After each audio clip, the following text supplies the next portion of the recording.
Good morning to all. So please take your seats. Good morning to all those who joined through online. So friends, in last class, we had a basic view of introduction towards art and culture. There we try to understand some basic terms like what is art, what is society, what is culture. So these things we have saw. I hope you are clear with that thing. Now, have you studied chapter number 7 from Ancient India book? How many have you done? Okay, good. So here, from today, let's proceed towards our actual topic, and let's try to discuss about the concept of art and architecture from ancient times to modern times. So that would be our quest. So here, before we just proceed with our actual class, yesterday I told that there would be some rapid fire questionnaire, so that to check whether you are just revising or not. So are you ready for that? Okay, so let's see. So try to listen the questions carefully and try to answer the questions. Okay, so online students, try to listen the questions carefully and try to answer the questions. Okay, so first, it is well known fact that history means the study of past. In simple manner to say, study of past is nothing but history. And history has been systematically divided into 3 periods. So one is prehistoric period, other one is proto-historic period, and third one is historic period. Okay, I hope you are aware of this thing. Okay, and now here my question, first question is that Indus Valley civilization or Harappan civilization belongs to which of these periods?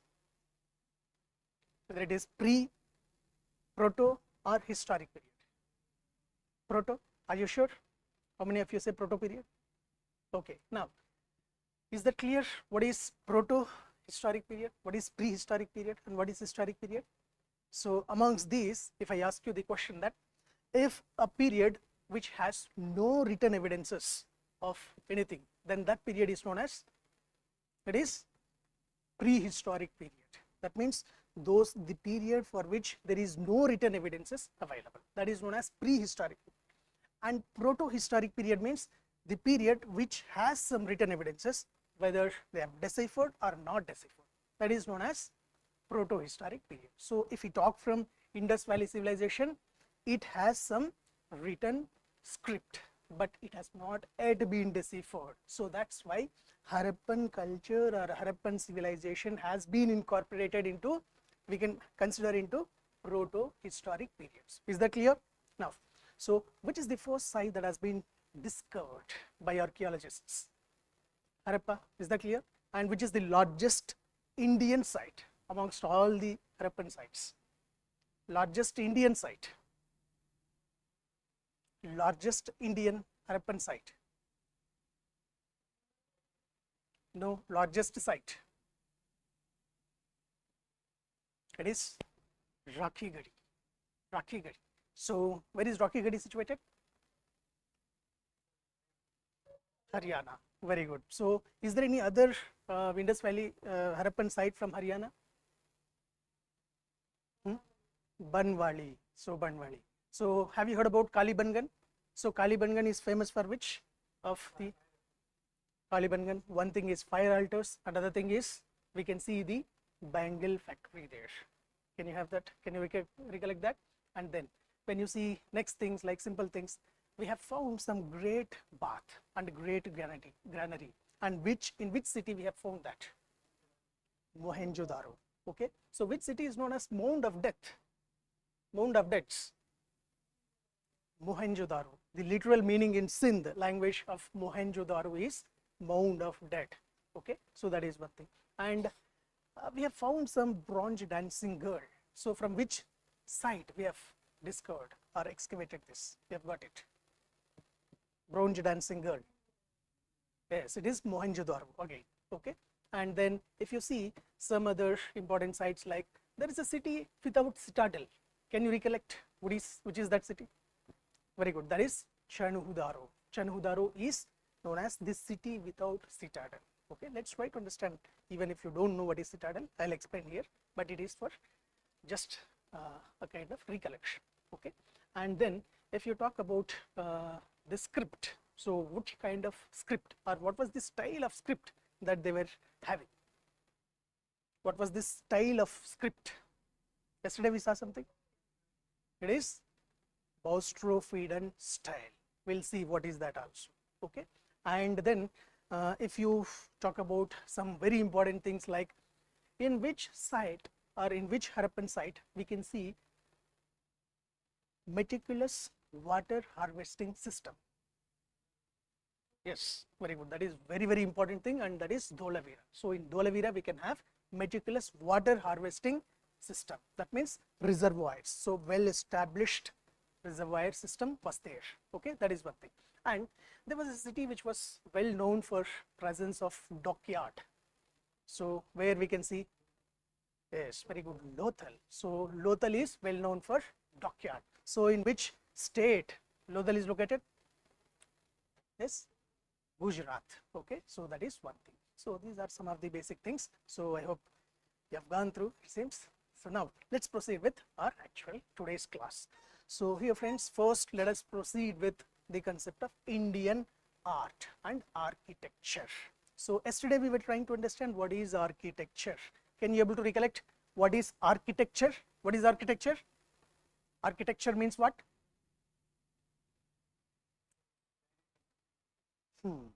Architecture. Who is known as an architect?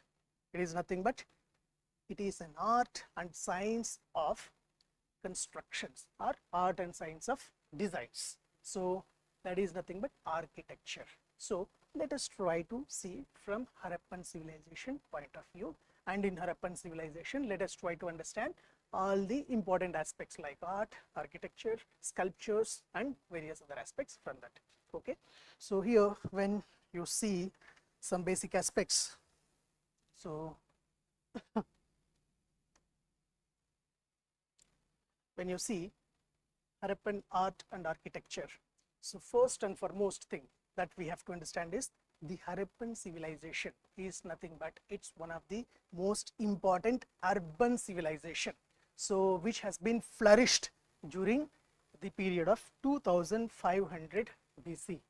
So 2500 BC to 1750 BC.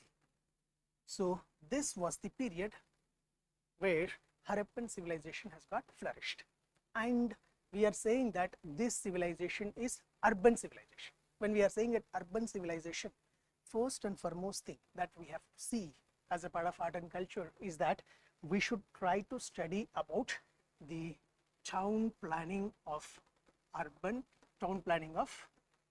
Indus Valley civilization. So how was the town planning of Indus Valley civilization? So if you try to just have a basic view of Indus Valley civilization's town plan, so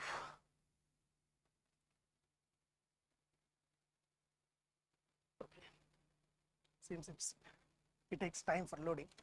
So if you try to see the basic town planning of urban Indus Valley civilization, try to just look at this image very carefully, and what else you find, try to recollect it. So first you just check that there are some houses here and there are some sort of buildings or there are some sort of constructions here. So here the entire town planning would be divided into two parts. Okay, one part is known as upper part and other part is known as lower part. Okay, so the upper part, the one this side, so which you are saying, it is known as upper part. So this upper part is known as citadel. Citadel means the which is with a kind of fortification.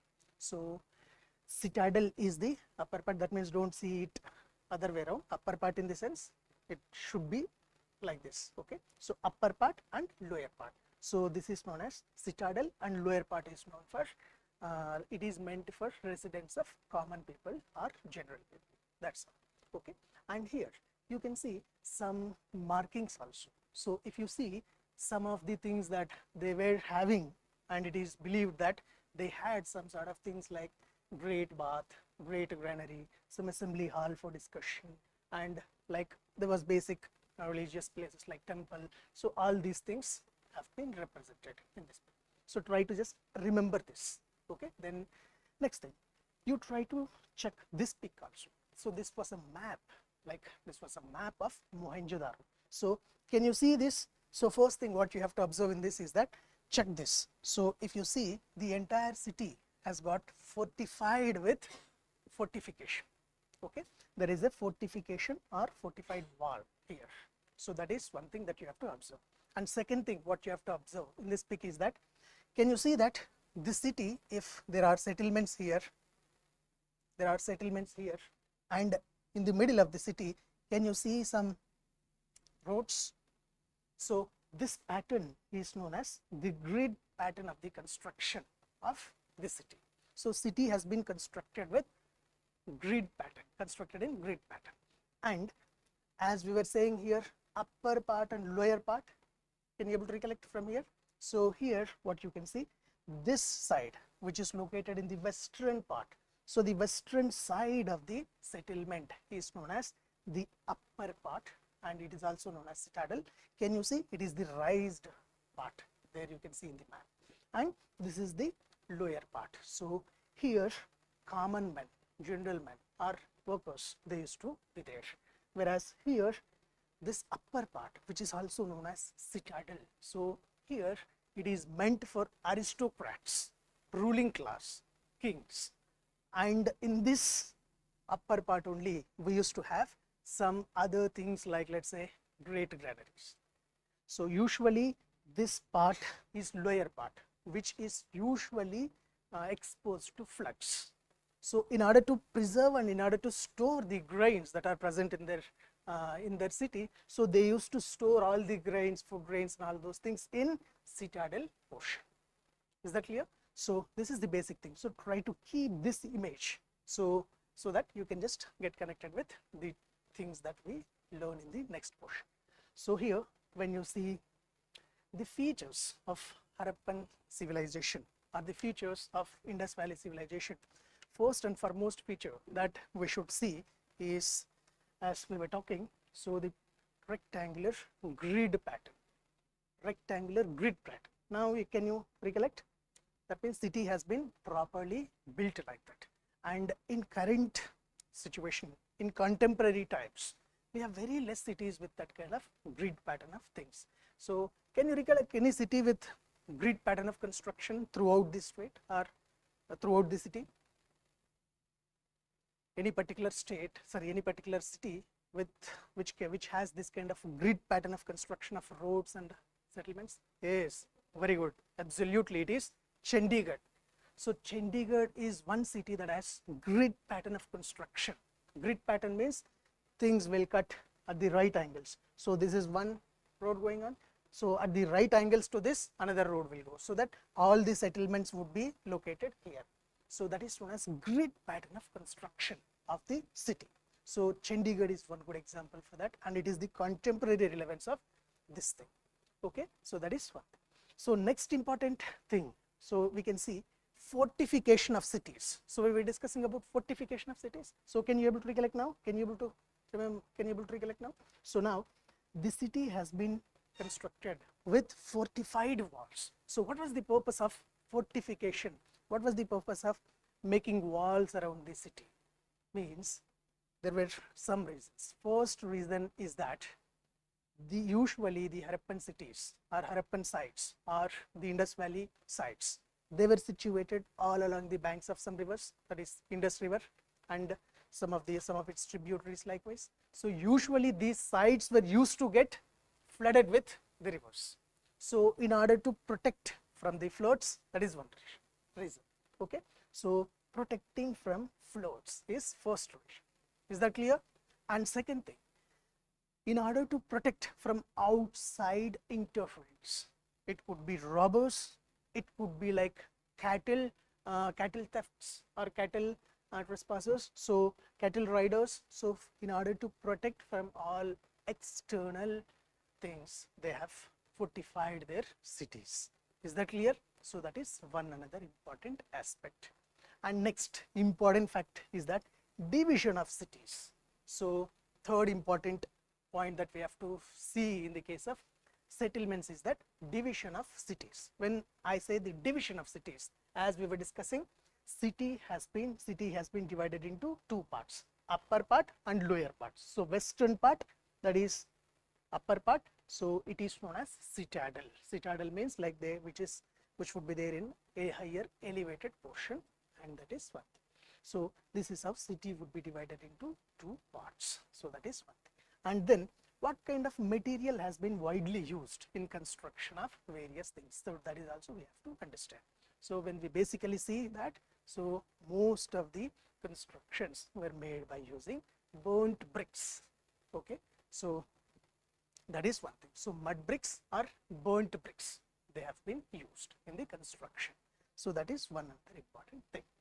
And apart from this, what astonishing features that we can see from Indus Valley civilization or Harappan civilization means,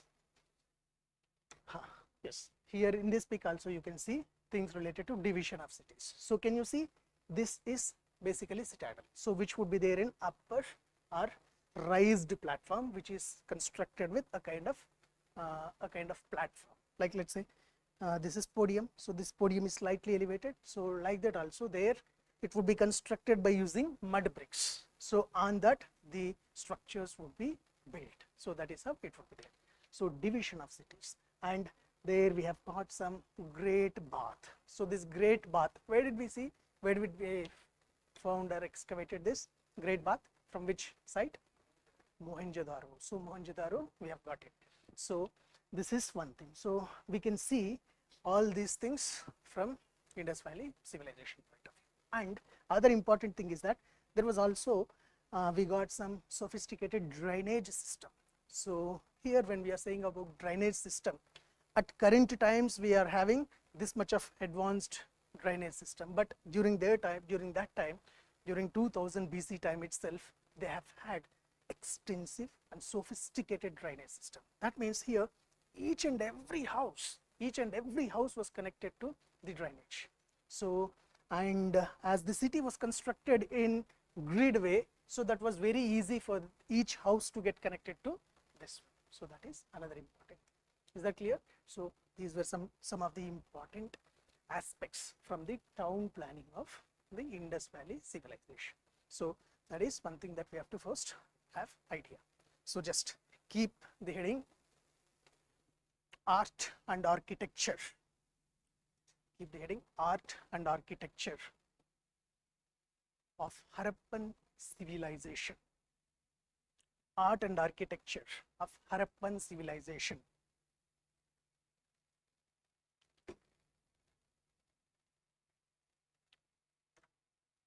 So there, first you try to mention what is architecture, so that you will remember it also. Architecture, first point, in point format you can write. Architecture literally means, architecture literally means the art and science,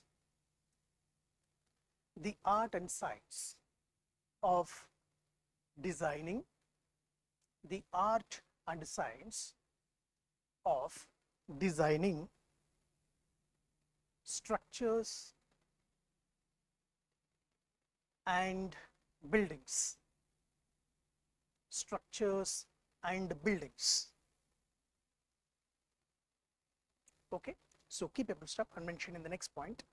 Indian architecture, Indian architecture is rooted, Indian architecture is rooted in the history, culture and religion of India.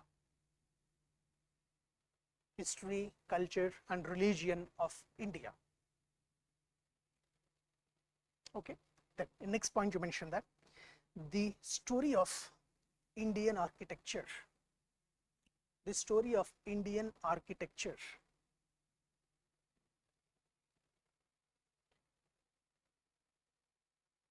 is also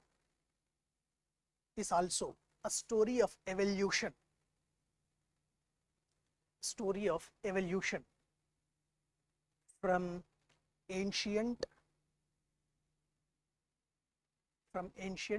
Indus Valley civilization, from ancient Indus Valley civilization to British rule in India.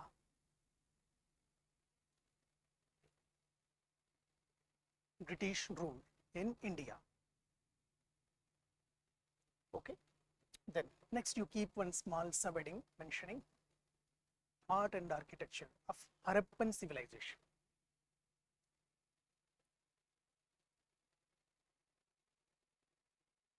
Art and architecture of Harappan civilization. Okay. So there. Under that first point you mentioned that the Indus Valley civilization,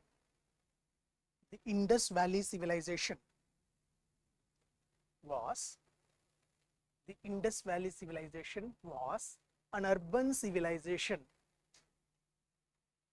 An urban civilization flourished or prospered. Flourished or prospered during the Bronze Age. During the Bronze Age. During the Bronze Age. So in bracket you can mention the period. So in bracket you can mention that 2500 BC, 2500 BC to 1500 BC.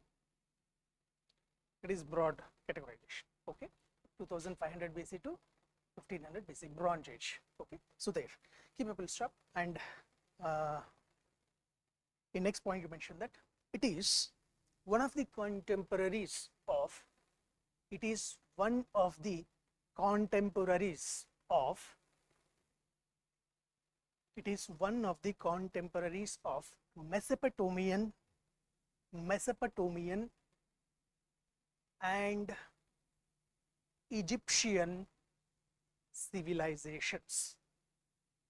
Mesopotamian and Egyptian civilizations. Right? So I hope like this point is clear to you. So if we talk from the contemporary civilizations which flourished during Harappan civilization, was one is Mesopotamian civilization. So are you aware of which city corresponds to Mesopotamia currently? It is Iran.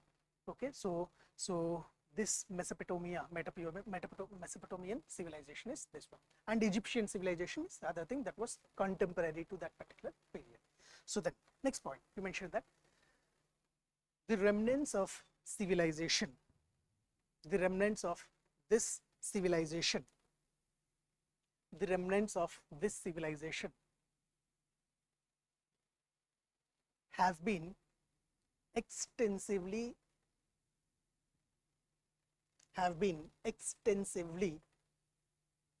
excavated. Keep a full stop and write in the same point. There are major sites. There are major sites like Harappa and Mohenjo-daro,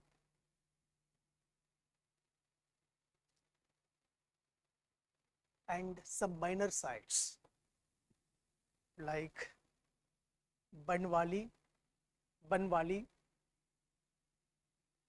and Kalibangan.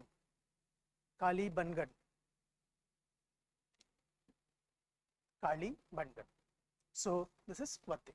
So then you mentioned features of Indus Valley town planning. Features of Indus Valley town planning. Okay, under that first one you keep one small subheading mentioning that settlement pattern. First point, make it settlement pattern. Okay, so under that you mention first thing, the entire settlement was divided into two sections. was divided into two sections.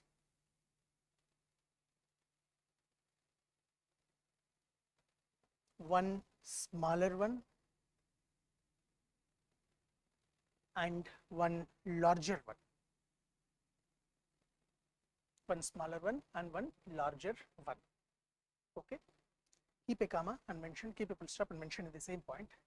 The smaller one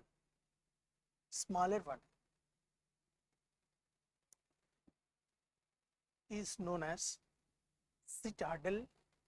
Smaller one is known as citadel, and the larger one is known as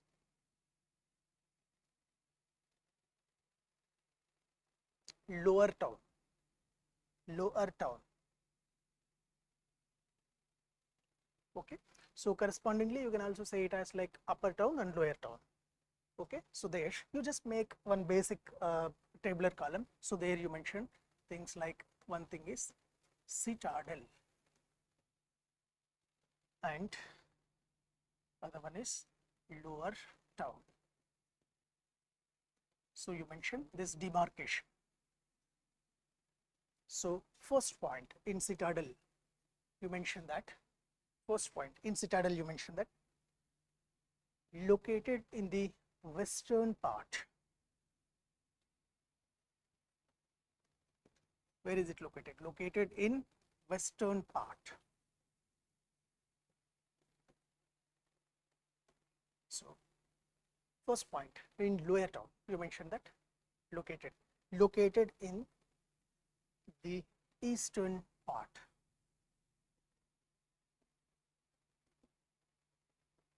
Located in the eastern part. Okay. Same thing. You try to just recollect from the image. Now once, what you need to have is good imagination as well as like observational skills you need to have. Now here you see the same thing that we are discussing. If you see, this is the eastern part, so this is the lower part. So this is the western part, this is the upper part. So western part we are calling it as citadel, and eastern part we are calling it as lower town. Now can you able to remember it? So that is one thing that you have to do. Next point, in second point, in citadel you mentioned that it is smaller than lower town. Smaller than lower town, but slightly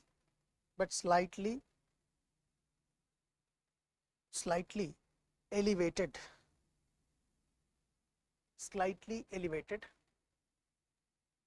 and constructed, on mud platforms. Constructed on mud platforms.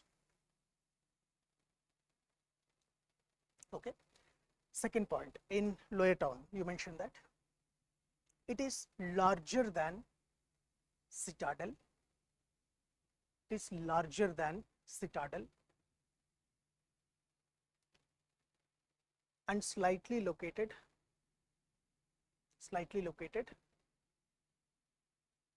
at the lower place.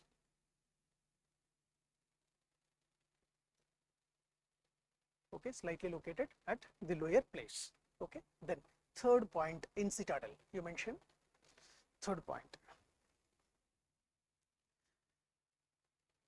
the citadel is hosted with large constructions. The citadel is hosted with large constructions, like granaries, administrative buildings,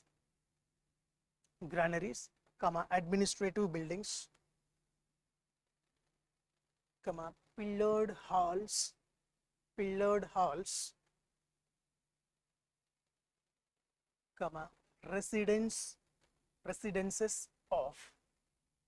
residences of rulers aristocrats, rulers, aristocrats, comma, courtyards, comma, courtyards. Okay, so that's one. And here in the in lower town you mentioned one point. Lower town contained small one roomed houses, small one roomed one roomed houses, that means house with single room. So one roomed houses probably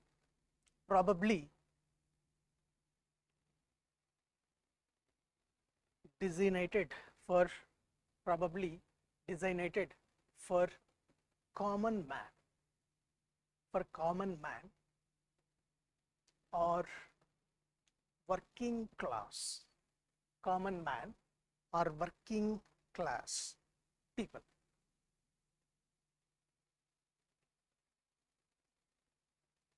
Okay, so that is one thing. So then in second point you mentioned that, so this is with respect to settlement. Okay, in second point you mentioned second important feature of the town planning is that, so rectangular grid pattern,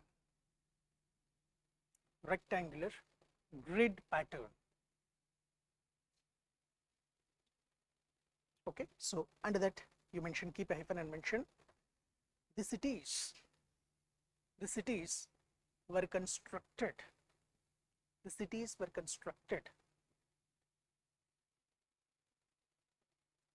in a sophisticated grid pattern, in a sophisticated grid pattern with streets running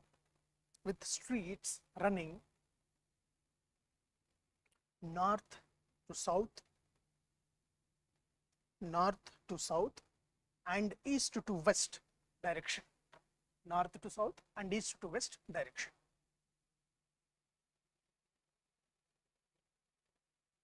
Okay, then next point, third point, you mentioned that fortification of the cities.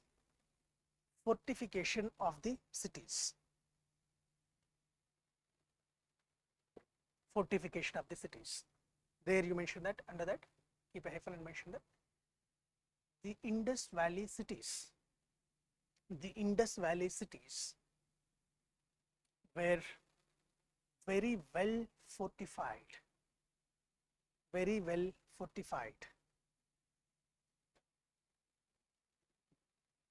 in order to protect from robbers, floods, and from external invaders, etc. Okay, like cattle riders or such kind of people. So that is one. So next fourth point, you mentioned that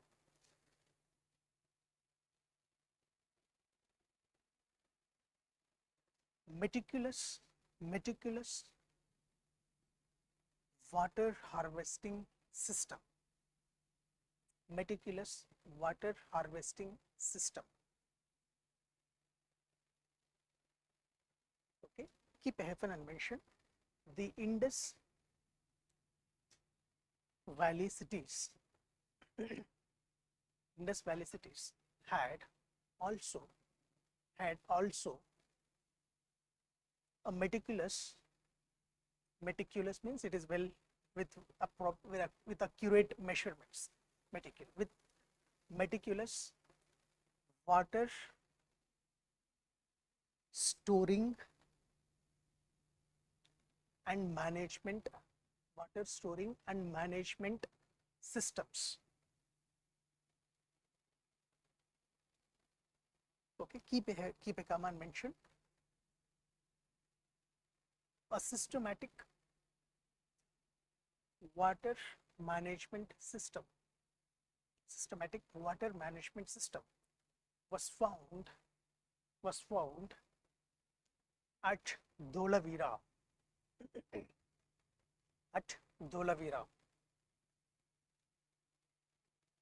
Okay, so this is one another feature. So probably all other cities also might have, but we have got this evidence from Dholavira.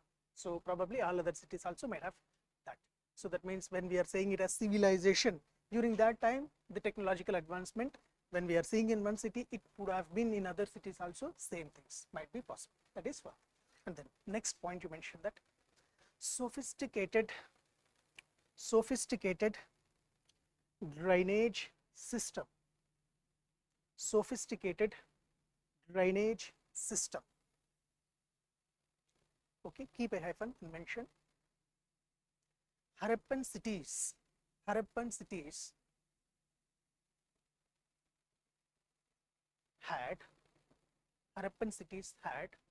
a well established underground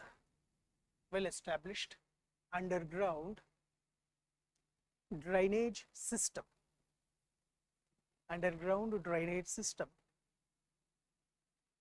connecting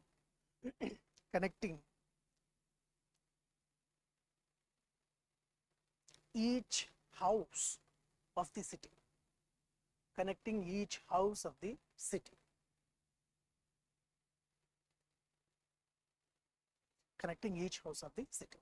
Okay, next point you mentioned that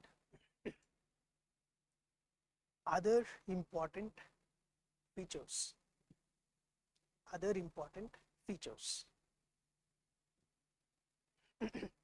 keep a hyphen and mention Harappan cities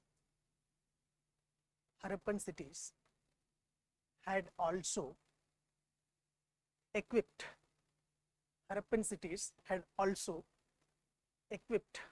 with some important features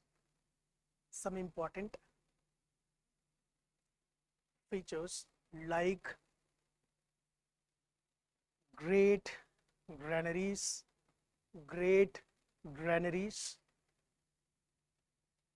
in bracket you mentioned to store grains, great granaries to store grains,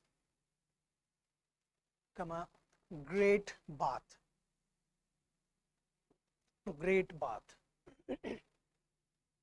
in bracket you mentioned for religious purposes,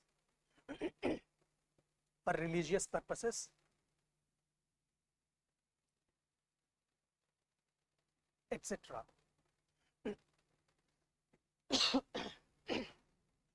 For religious purposes, etc. So now what you have to do is that sometimes questions in mains could be slightly applicative. So there what you have to do, you have to understand this entire scenario and you should able to connect these points with the contemporary times. Questions could be like this. So explain or analyze the relevance of Harappan civilization in the contemporary times. This could be a question in mains. So during that time, how you should deliver and how you should decipher this particular question mains. So mention one question that analyze the relevance of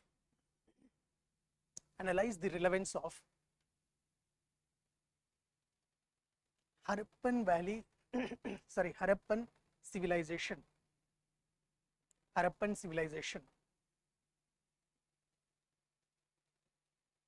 to the contemporary times or in the contemporary times.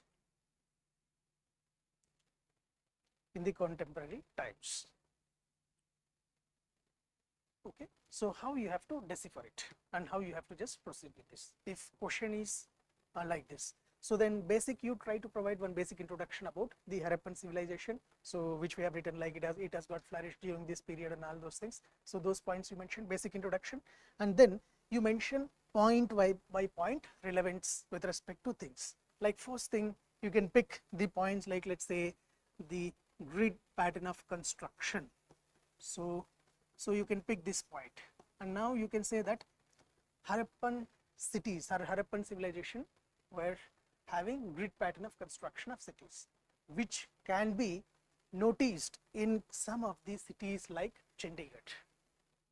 That means what you have to do, you have to pick each point and you have to interconnect this relevance in contemporary period.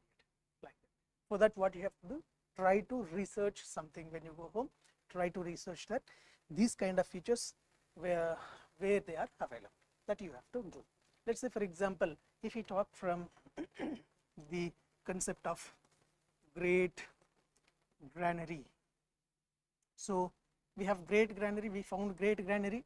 So there what you have to do, you can just in contemporary times you can relate this to, at present we have some sort of godowns for storing things, okay, and we have some grain storage things. So there you can just you can interconnect with this with that great granary.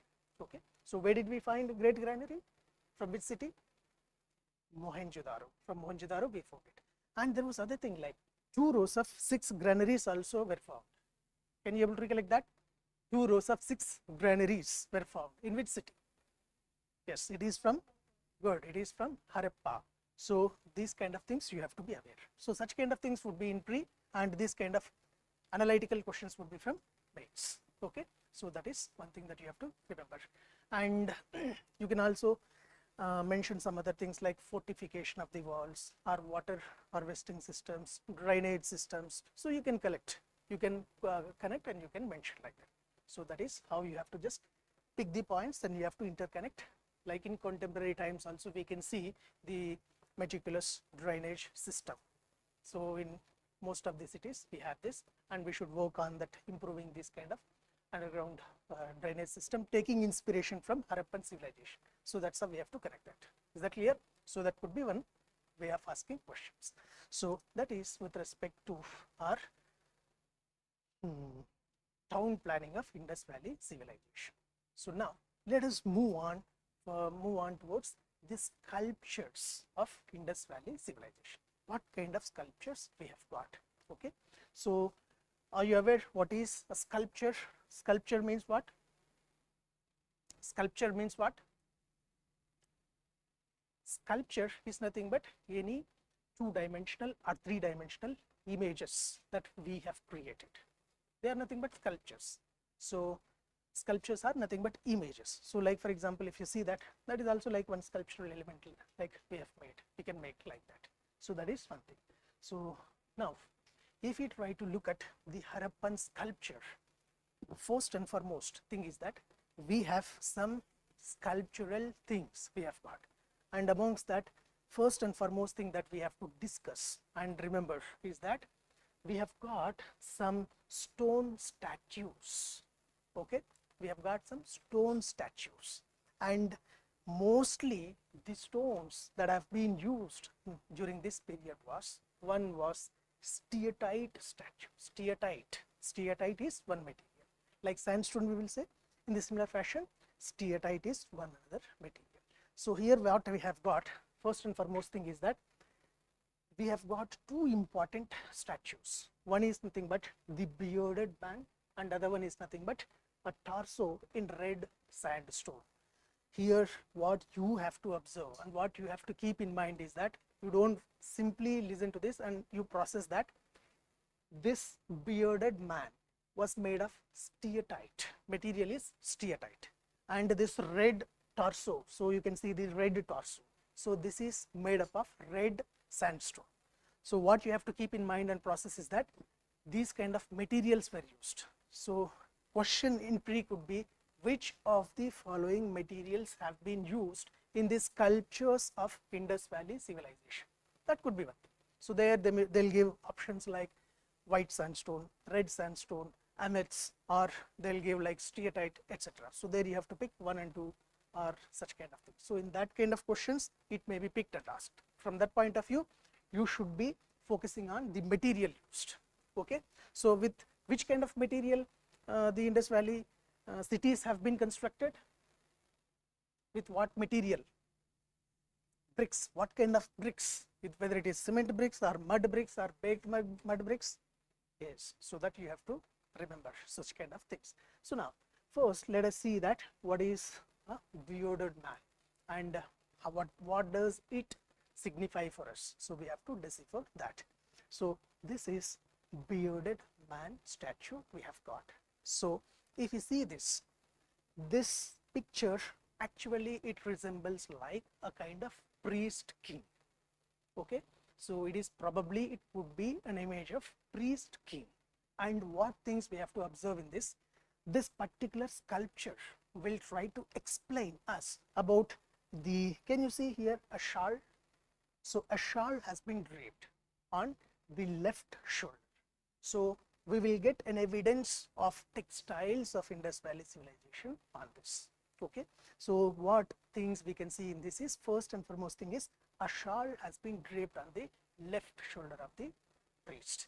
So it indicates that the textiles used to have some floral designs on the cloths. So that is one thing. And second thing, what we can see is, can you see a kind of amulet which has been present there? So usually we will tie some sort of amulets, so on religious beliefs, thinking that some diseases will get cured or something. So that means it also states that Indus Valley civilization people used to have some sort of belief systems and they used to wear some sort of amulets. So that is one thing that you have to remember. And then other things what this picture shows is that the bearded man or priest king pic shows that half opened eyes in a kind of slight meditation posture. So that is another thing. And here you can say another important thing is that how the beard style.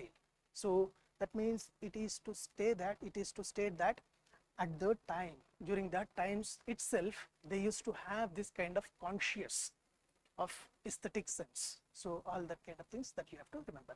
So if you see, it appears to be a priest king, and then it says that a shawl has been draped over the left shoulder, and then it says that slightly elongated eyes, as if in meditation posture, and other features like well formed nose is there, and with a mustache and short beard and whiskers. So all of them could be seen.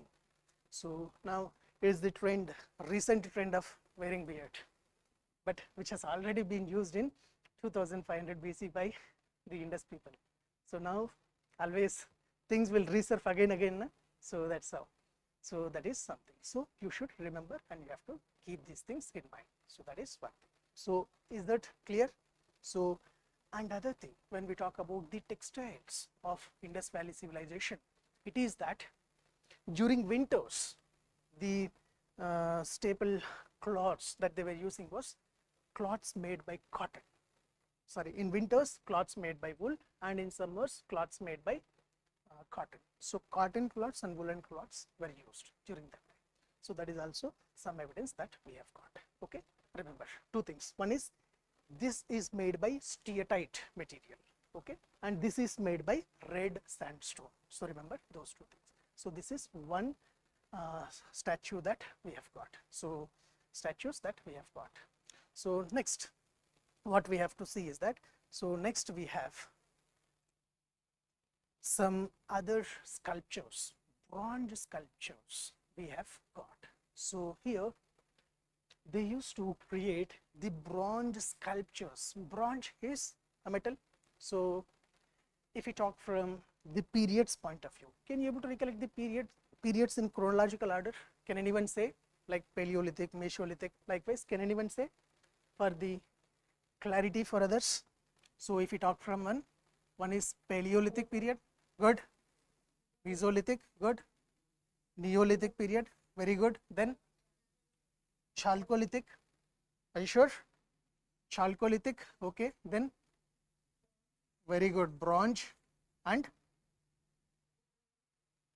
yes, it is called as Iron Age.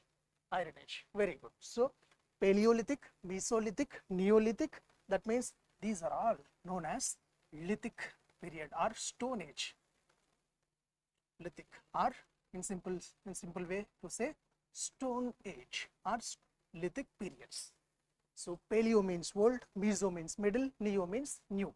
So old Stone Age, middle Stone Age and new Stone Age. This is one thing. And now you see here, try to recollect this. So I hope all of you might be aware of CBI. So remember, like Chalcolithic. So Chalcolithic, Bronze Age and Iron Age. So here, if you understand this, some questions you can answer in pre also. How? So Chalcolithic, it usually corresponds to what metal? Very good. Chalcolithic means copper. So to stay Chalcolithic, wherever you get the word lithic, lithic refers to stone. So Chalco means copper and lithic means stone. So it would be called as Copper Stone Age or Copper Stone period. And here Bronze Age. So we are saying, we are using another metal. So bronze. So try to remember, this is one thing, bronze. And then here we have got Iron Age. Iron Age. This is the chronological order. Now my question to you is that Indus Valley people are not aware of which metals. Is it gold? Is it silver? Is it copper? Is it iron? Iron.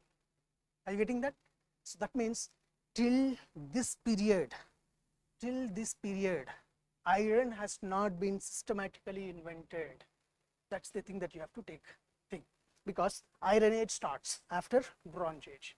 So that means till this period, whatever the materials or whatever the arms or whatever the things that have been constructed, weapons have been constructed, they were using all other materials. So they also know gold, they also know copper, they also know silver.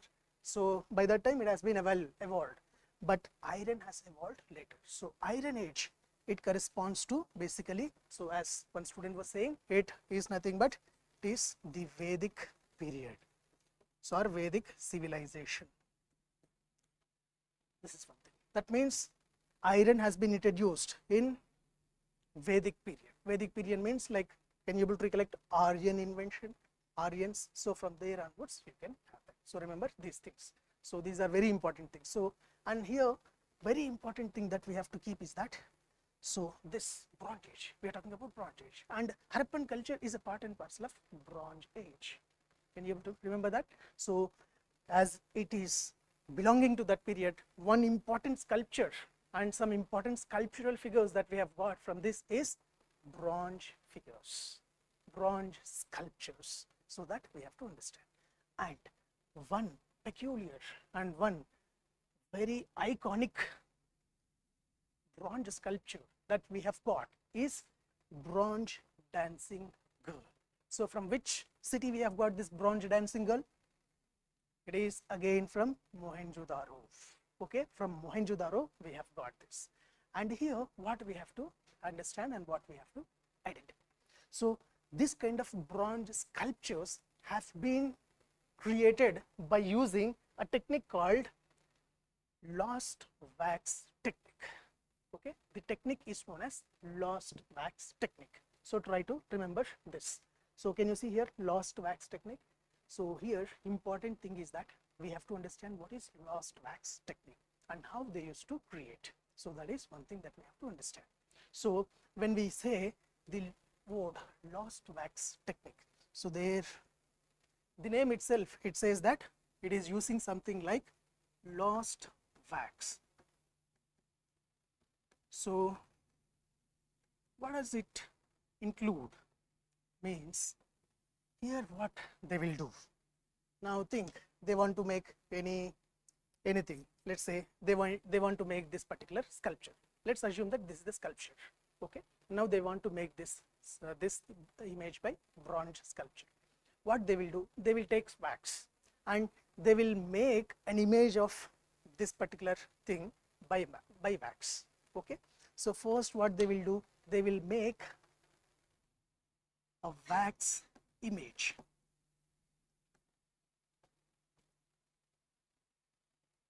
Okay, and they will cover this wax image by wet clay.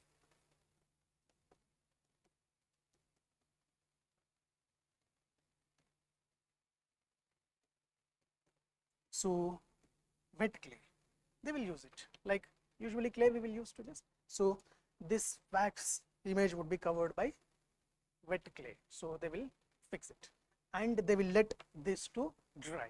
So after this, this clay will be allowed to dry. Once the clay has been dried, then what they will do? Then they will usually, what they used to do when they are covering this wax with this wet clay, they used to keep a hole on the base, so that next step what they used to do, they used to heat this dry clay covered over the wax. So they used to heat the dried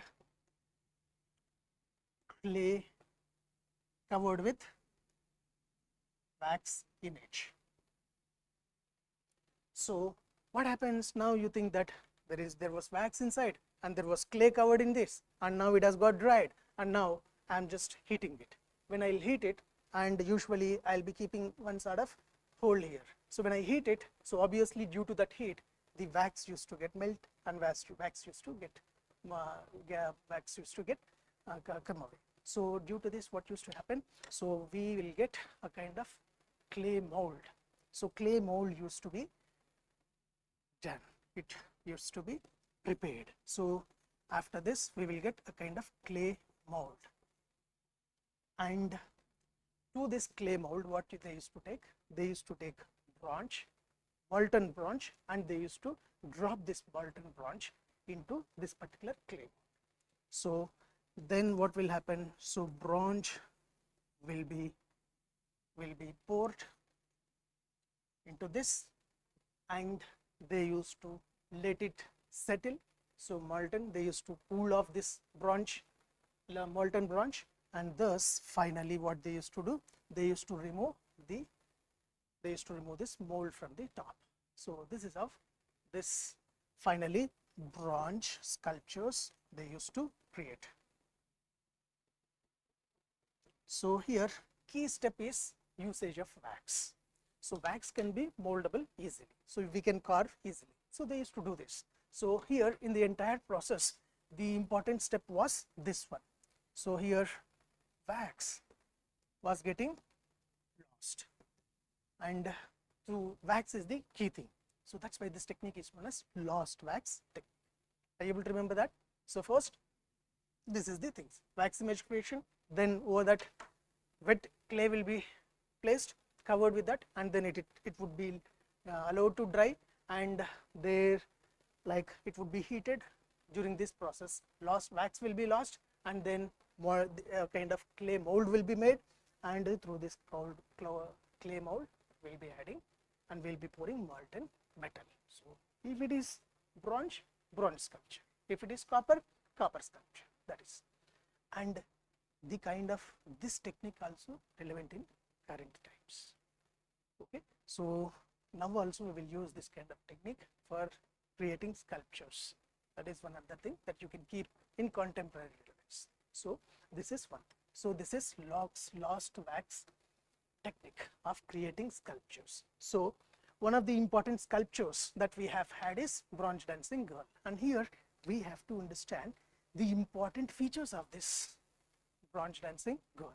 So what are the important features? So first, if you see, if you systematically observe this particular image, can you see that this image is in a kind of posture, typical Indian dancing posture. Have you heard about Tribanga posture? Tribanga posture. So this way of standing, like typical, like bending one knee and keeping the right arm on the waist and keeping one left arm on the knees. This posture is known as Tribanga posture. So the image is in Tribanga posture. It is one of the traditional typical dance posture. So that is one thing. And second important thing, so what was the length of it? So it was a 4-inch copper figure, and other thing is like it has long hair which was tied in bun. So you can see this bun, hair has been turned into a bun. And then you can see this left arm. When you look at the left arm is covered with a lot of bangles. Okay, so it is covered with bangles. And right arm, so what does right arm has? Right arm has a kind of amulet, and right arm has a kind of bracelet.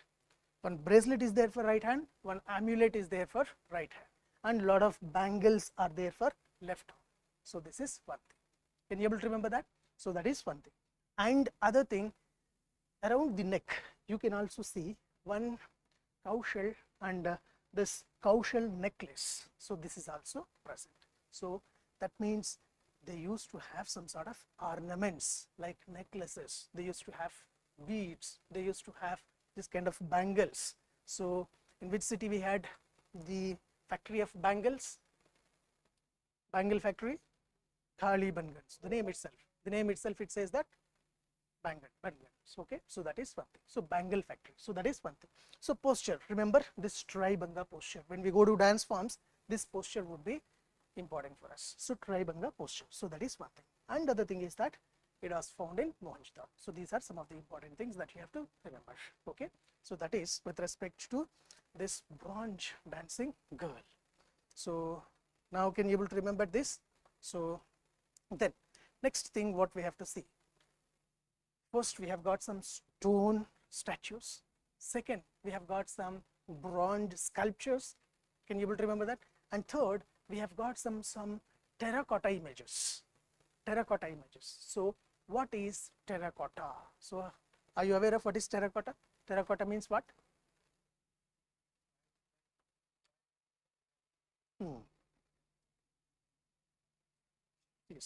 Yes. In simple manner to say, terracotta is nothing but it's a clay which is baked with fire.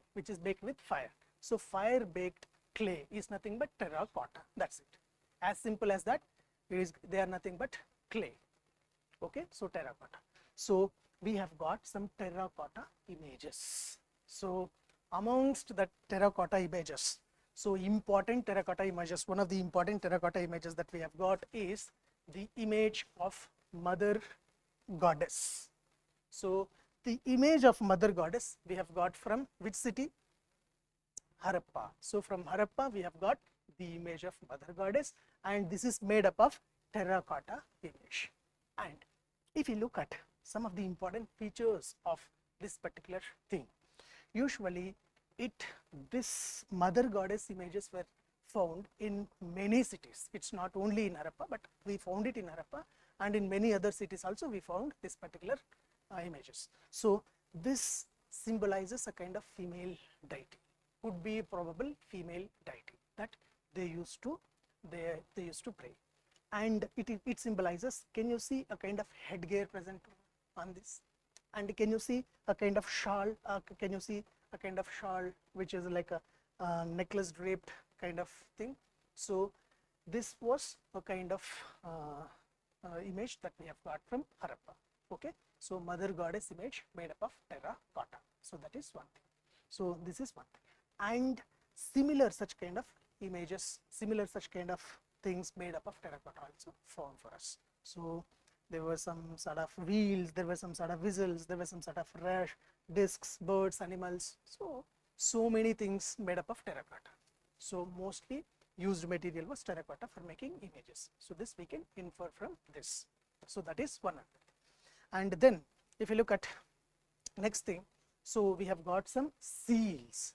Okay, seals which testify and which signifies some important aspects of Harappan culture. We can have that. Okay, so meanwhile you just take these points, important points you can remember, and then we can just proceed further. So there you mentioned sculpture, subheading you mentioned like sculpture of Indus Valley civilization. Sculpture. Okay, so under sculpture first you mention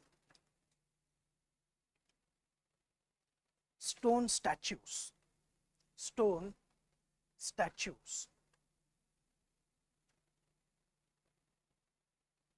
Okay, so under stone statues, you mentioned that two important stone statues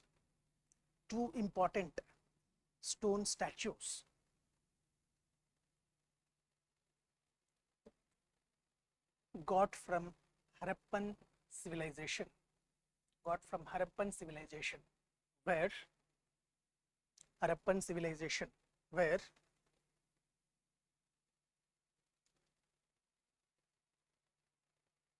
steatite statue.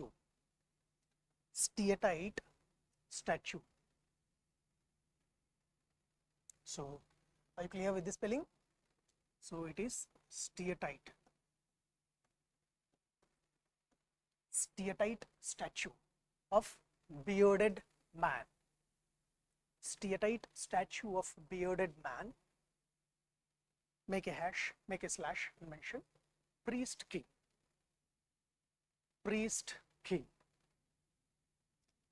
And a torso, and a male torso, in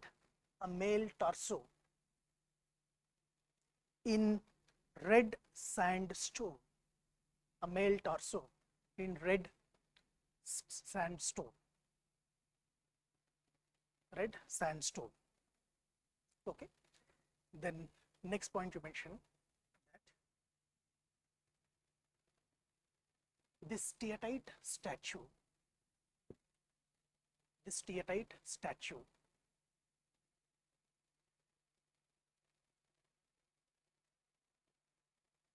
one thing here, listen once, whenever you are writing something, you try to read and write. Okay, while writing, you read and write so that you can grasp it, actively you can perceive it. Okay, so now you write steatite statue helps to understand the costumes,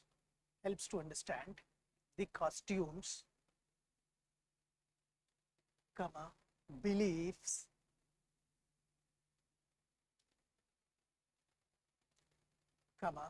cosmetic sense of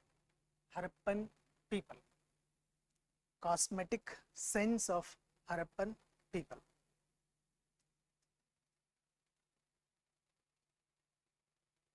Okay, so that is one thing. So these things you remember. And then next point you mentioned, next subheading you mentioned like bronze sculptures and figurines.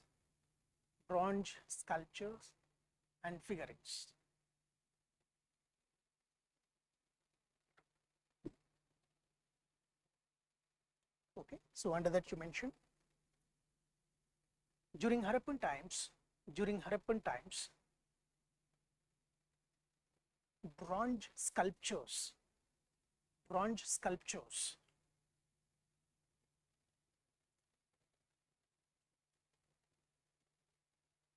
were used to be made by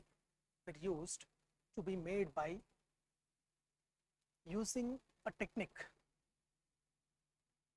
technique called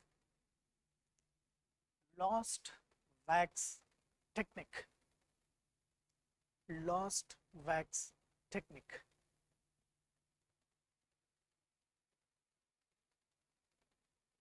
Keep a comma and mention. It is also known as simply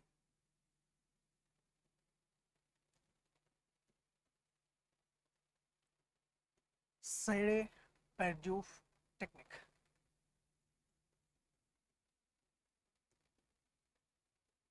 In simple method to say lost wax technique, or in technical words it used to be called from words like Serre Perdue technique. Okay, so and that next point you mentioned that some of the important bronze sculptures, some of the important bronze sculptures found.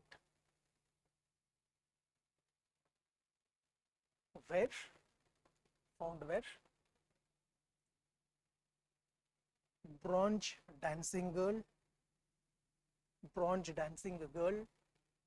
of Mohenjo-daro, bronze dancing girl of Mohenjo-daro, and the bronze bull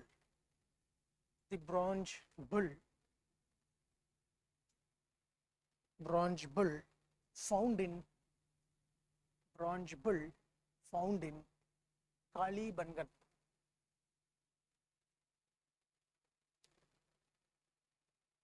Okay, bronze bull found in Kalibangan. Now, whenever you are reading and you are just mentioning these things, now can you able to see that there was an image of bull has been found? That means, can we say that Harappan people were aware of bull? Okay, can we say that Harappan people were aware of horses? No.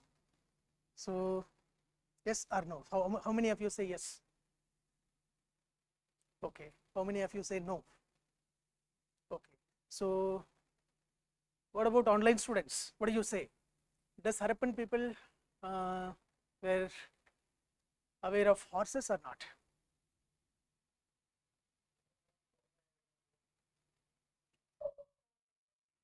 Okay, they were not aware.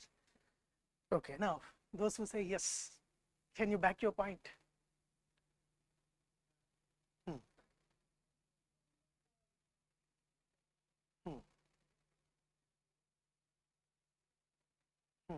Yes, someone from online were saying good.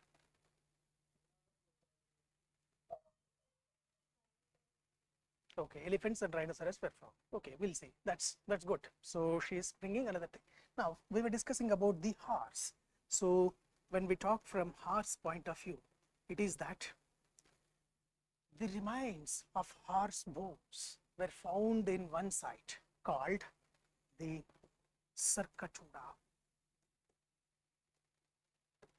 So in a place called Sarkatuda is a Harappan site. So in Sarkatuda we have got the evidences or remains of horse. So probably when we got that evidence, probably they might be aware of horse also.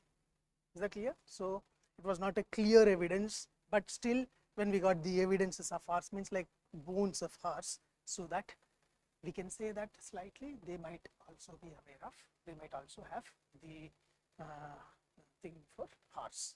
Okay, so that is bulls they are aware, horse they are aware, dogs they are aware, and they are also like elephants was been mentioned. So when we go to other seals, we'll get to know that. So elephants they were aware, like rhinos they were aware, as one student was saying. So like that they were aware of so many animals, and this we have to see further things. Okay, so remember that when as we got something, so we just entered into that. So what was the last point there we have mentioned? Bronze. Okay, bronze bull. Okay, so that is one thing. So there, next point you mentioned that the dancing girl of Mohenjo-daro, the dancing girl of Mohenjo-daro is also known as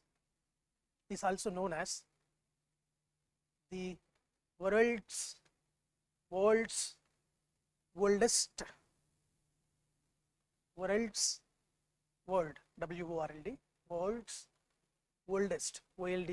oldest bronze sculpture. World's oldest bronze sculpture. Okay, keep a comma and mention which is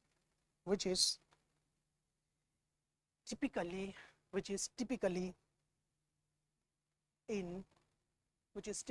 in a tri-banga posture,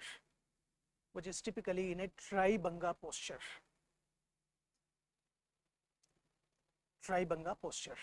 Okay, so that is one thing. Then next subheading you mentioned like terracotta images or terracotta figurines. Terracotta images or terracotta figurines.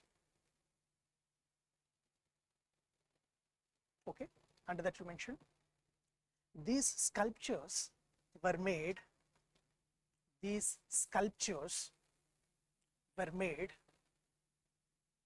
by using terracotta,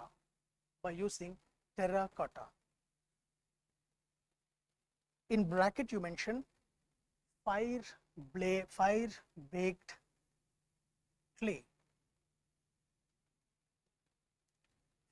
baked clay, so terracotta means fire baked clay. So that is the next point you mentioned that these are mostly found in Dholavira in Gujarat, comma Kalibangan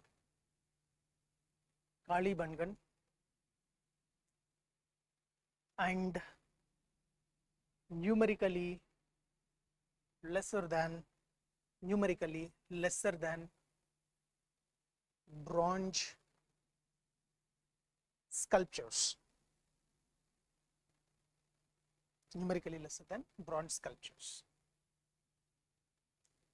Okay, so there. Next point you mentioned that terracotta sculptures were generally in the form of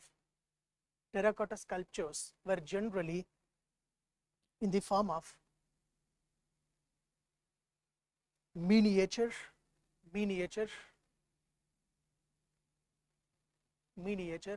toys, wheel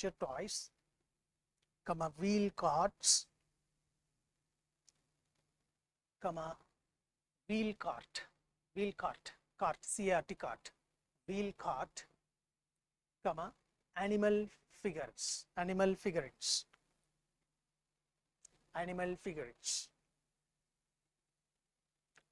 figurines.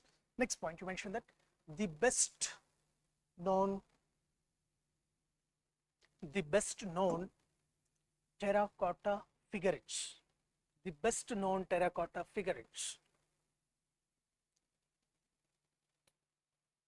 are of the mother goddess,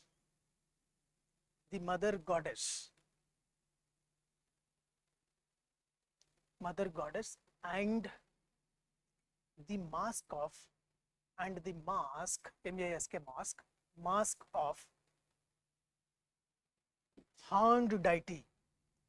mask of horned deity, Okay, so these were two important figurines that we have got. Okay, so next point you mentioned that the mother goddess figures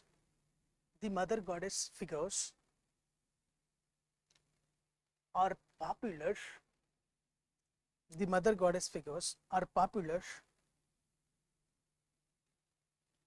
and found in many Indus sites.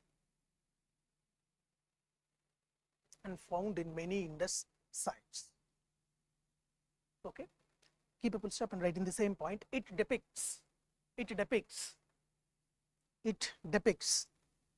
a woman deity.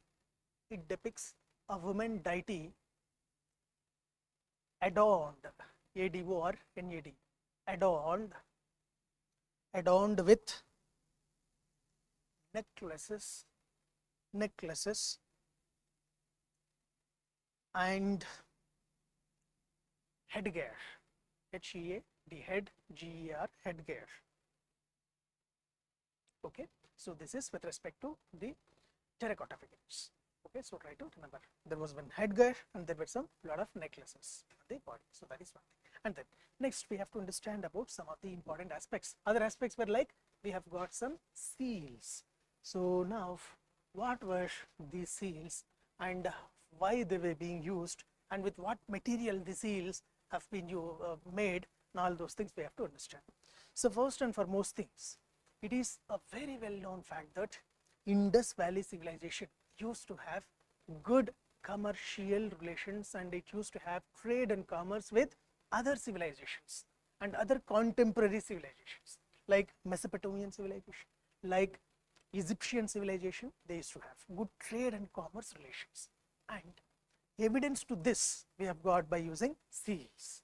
Okay, and here what kind of seals were being available and with which material it has been made. So that is one thing. So if you look at that, so these are some of the seals that you can see. So here you can see a kind of antelope here, and here you can see like this is one another tiger seal you can see here. So these are some of the seals. So with which material it is made means mostly the seals were made up of steatite. Steatite is a kind of soft stone, so that we were saying. So it is made up of steatite, and other thing like seals also were made by using other metals materials, like it could be chert, it could be terracotta, it could be like gold, it could be ivory, it could be agate, it could be copper. So seals were made of different materials, but mostly they were made up of steatite. So this we have to remember. And next important things, very important thing that we have to see is that, can you see the shape? So it was mostly, it was square shaped seals were formed. Okay, seals were in square shaped and it was with proper measurement. So it was like measuring 2 into 2 in dimension. That means 2 inches, 2 inches, like it was square shaped plates were used. So this here you can see. So they are of equal dimension. And what was the chief purpose? So for anything there would be purpose. So it was commercial. Commercial was the commercial purpose, or commercial relations, to maintain commercial relations. That was the thing. So that is one thing. And what was the animals represented by using this means? There were tigers, there were bulls, there were elephants, there were goats, there were bisons. So all these things were represented. That means it says that probably they are aware of all these animals. So they have, that is one thing that you have to keep in mind. And then if you say about the next things, we have got one peculiar and very important seal from Indus Valley. So that is known as Pasupati seal. Pasupati seal. So can you see?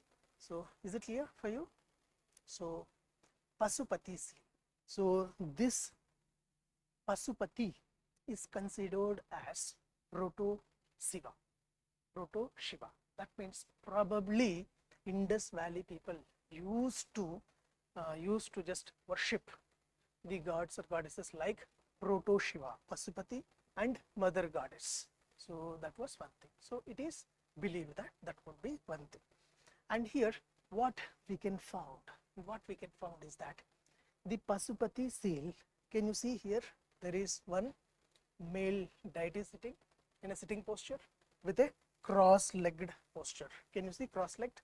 So cross-legged posture, and this male deity is considered as Pasupati, Proto Shiva, and this Pasupati is surrounded by some animals. Very important thing from pre-point of view is that what are the animals that are placed? That could be very important thing. So how the question could be there? Which of the following statements are true with respect to the Pasupati seal found from Harappan culture? So that could be our question. And there they may interchange the animals. So what you have to found is that here you try to understand. So this is on the right side. You can see that there could be like an elephant and a tiger. Okay. So on the right side we can have an elephant and tiger. So can you see this? This is what. And on the left side you can see one rhino and one buffalo. So these are the 4 animals that you have to keep in mind.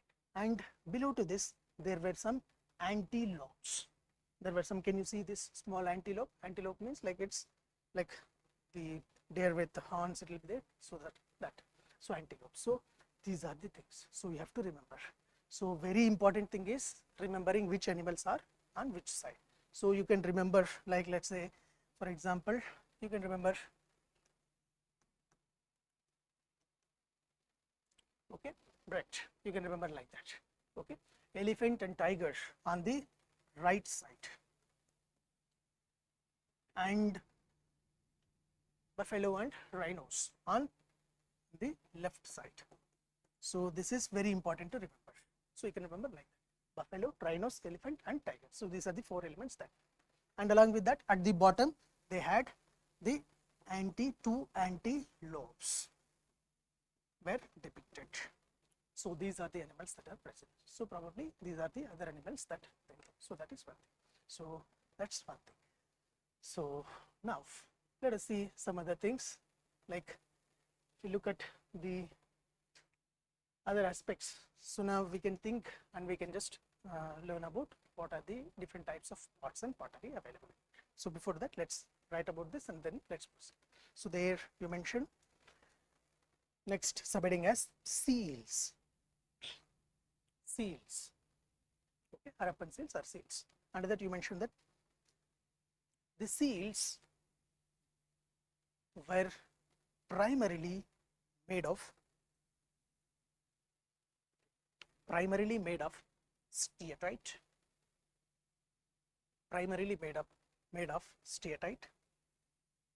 in a mostly square shape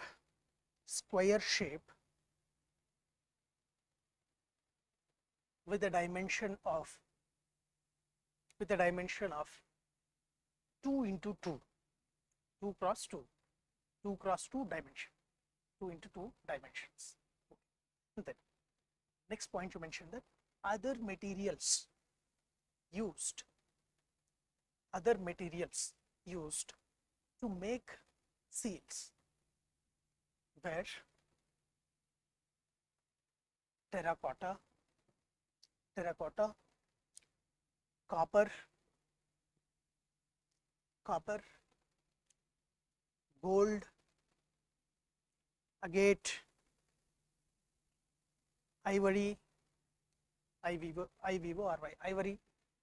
ivory, chet, chet, etc. Okay. Then next point you mentioned that generally the seals depicted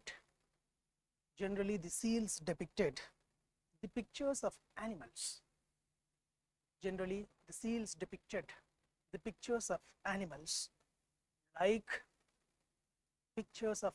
like bull, goat, buffalo,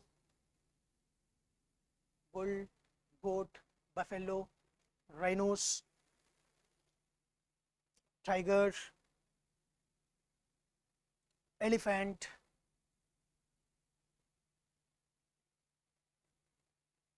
etc. Okay. And next point you mentioned that one of the iconic seal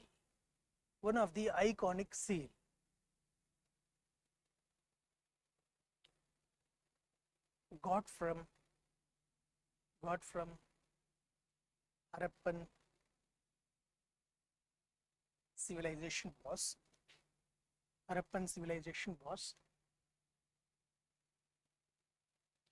the Pasupati seal.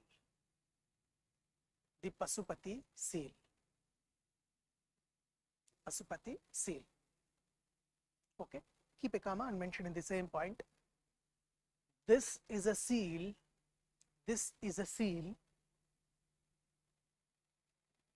with a male deity. This is a seal with a male deity seated,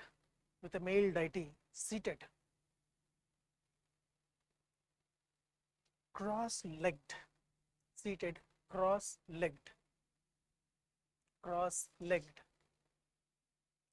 in the center. Okay, in bracket you mention Pasupati, keep a hyphen and mention proto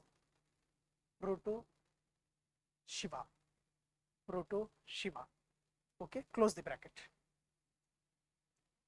Okay, close the bracket and mention surrounded by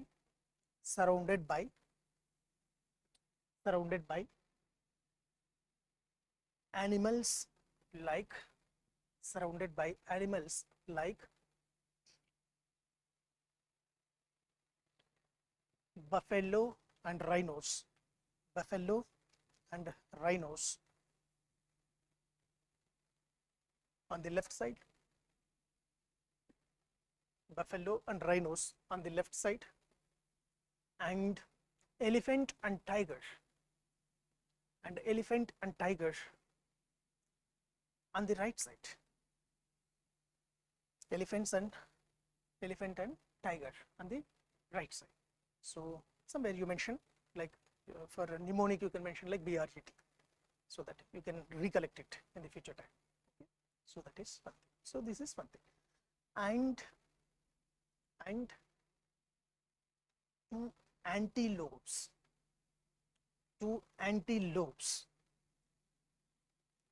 at the bottom. Two antelopes at the bottom.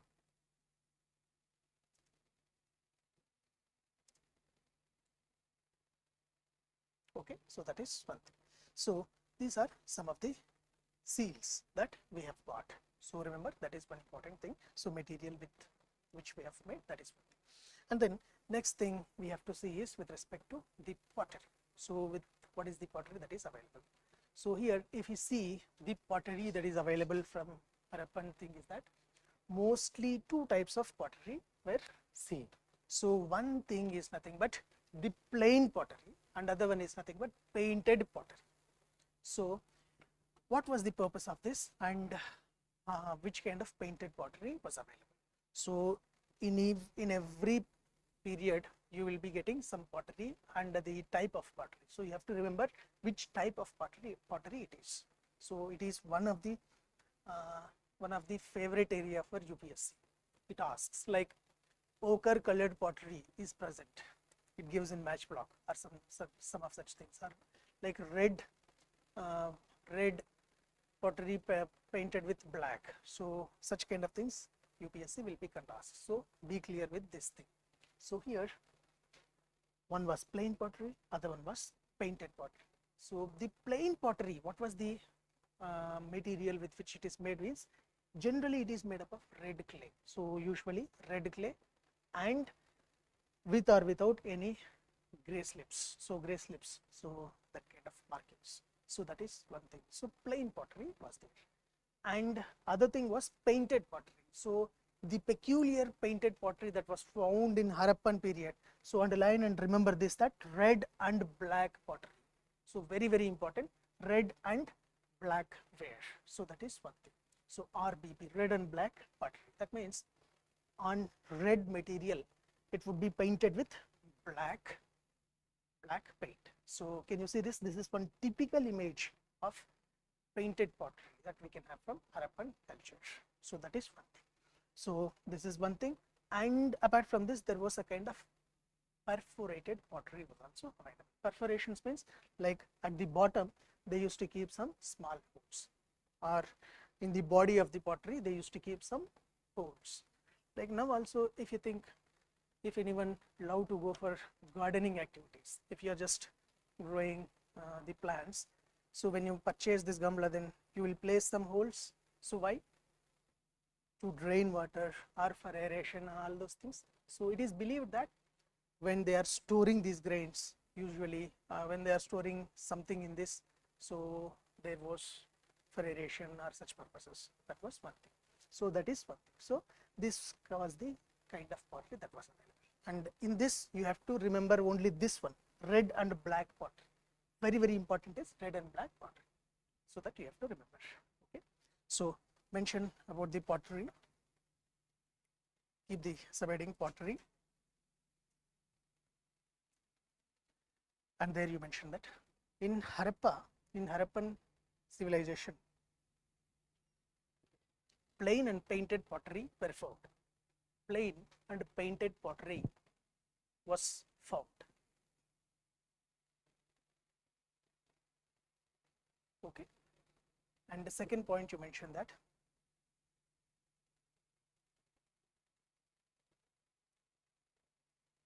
among painted pottery, red and black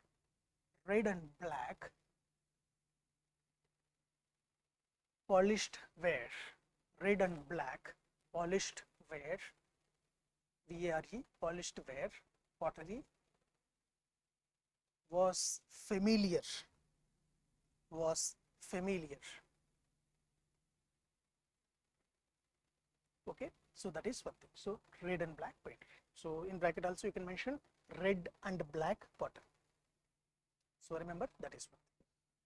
And then next important thing that we have to see is that, so we should learn about and we should see about what are the basic ornaments or what are the basic beads that they were using.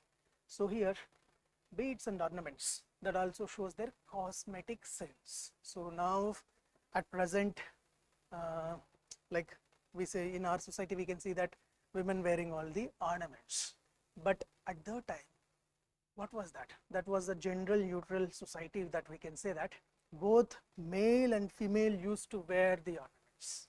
So both used to wear the ornaments. And what kind of ornaments that they used to wear? So you can see that some of the important things, like there was a kind of necklaces, there was some kind of rings, or like this rings that used to wear, and some sort of beads they used to have. So all such kind of things they used to have it. So that is one thing. So there was no gender biasness. So both men and women used to wear the ornaments. And other thing is that, so ornaments worn by men and worn by women are usually they wear this fillets, necklaces, finger rings, or amulets, such kind of things. So these are some things. So worn by women, only women. So what kind of things were worn by only women, like earrings, girdles, and anklets. So now also women will follow same thing. So when we talk from the perspective of relevance of cultural relevance of Harappan with contemporary times, we can say about this. During Harappan times, women used to wear this kind of ornaments, and during the same time, in contemporary times, also women use these kind of things like girdles, earrings, and anklets, such kind of things. So that is one thing. So these are some of the important things that we can find from their culture. Okay, and in which city we have found the bead factories? No, bead factories, beads. Lothal. Okay, and apart from Lothal, have you heard about Chenudaru? So Chenudaru and Lothal. So in Chenudaru we can have the best bead factory. Like Kalibangan is, as it is famous for bangles, so Chenudaru is famous for beads. Okay, and Lothal, mostly whenever we talk about Lothal, you can talk and remember mostly about the dockyard. So that things, okay, means like prominence we can have them. So that is one. So there, the next you can mention about beads and ornaments. Beads and ornaments. Beads and ornaments.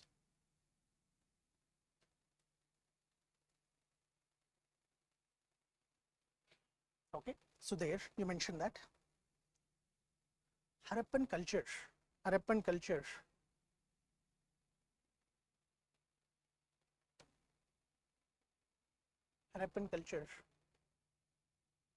where Harappan culture was witnessed with a variety of ornaments,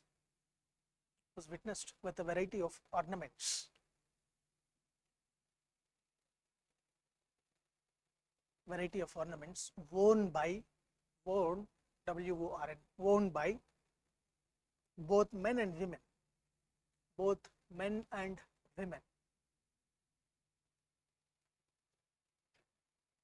Okay, and there you, in next point you mentioned that the ornaments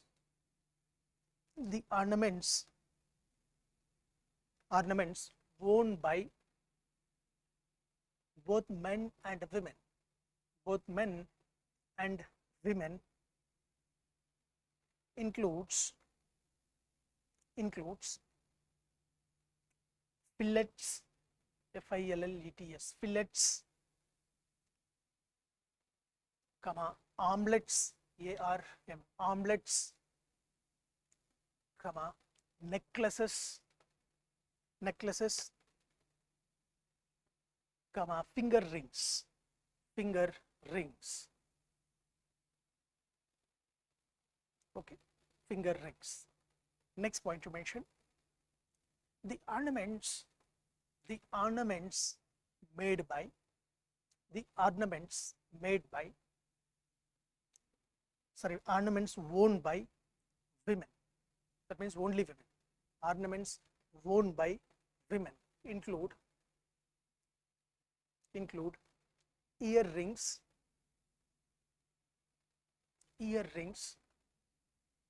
comma, girdles, and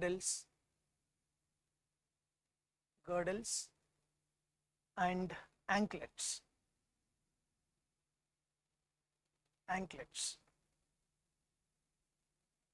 Okay, so that is one thing. So earrings, girdles, and anklets. So that is one thing. So this is one other important aspect. So when you see some of the necklaces that we have got from the Harappan civilization was, this is one necklace that we have got from Mohenjo-daro. So you can see they used to have it, and this is one jewelry necklace and other jewelries that we have got from Harappa.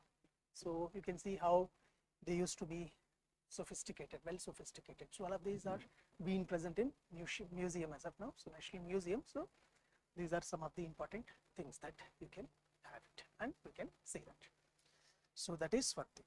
And the next and last thing that we have to see is with respect to the script, what kind of script they used to have. So just keep one heading mentioning, subheading mentioning script.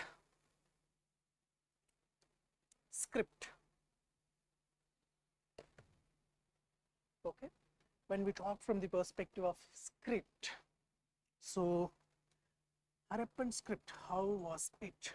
Means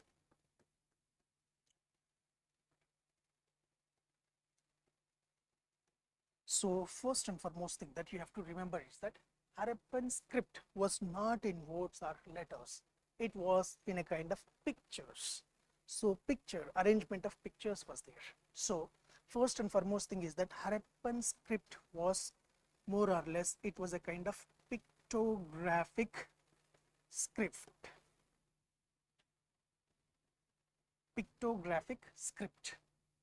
Okay, so there were no particular words or something. So has it been deciphered script? No, script has not been at deciphered. So it is a kind of undeciphered script.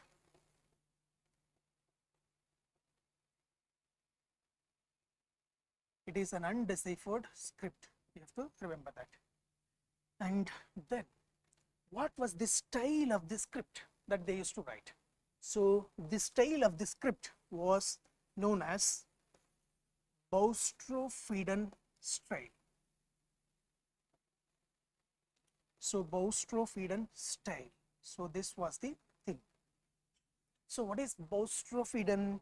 Boustrophedon means, like usually it would be written from right to left. So the direction, it would be written like this first, and then again it would be written like this, and then again it would be written like this. So this would be the way that it used to be written. So this kind of right to left and again left to right and again right to left. So as of now, how will we write? We will write from left to right, we'll write. But it was in that case, so they used to do this. So this kind of style is known as Boustrophedon style. So can you able to remember that? Now if anyone asks, then you can say that what was the style of script? You can say that Boustrophedon type of script that they used to have. So it was not being deciphered. So as it was not deciphered, we are placing this particular culture into civilization into proto-historic period. Okay, so that is one thing. So these things you have to remember. So just under script you mentioned that. Under the script, Harappan script, we mentioned that. The Harappan script was mostly pictographic undeciphered script. Pictographic and undeciphered script, which is often written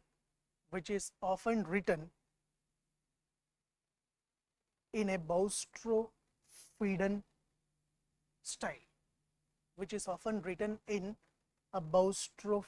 style,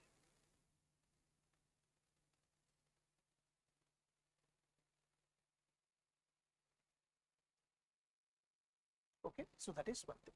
And there, next point you mentioned that there was a signboard that was found from Dolavira. So let's write about that. So next point you mentioned that this signboard, B-O-A-R-D, signboard found in Dolavira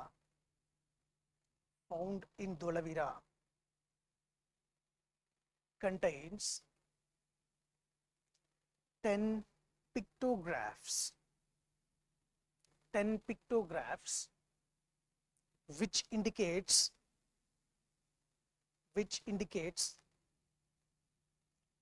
a civic use of writing.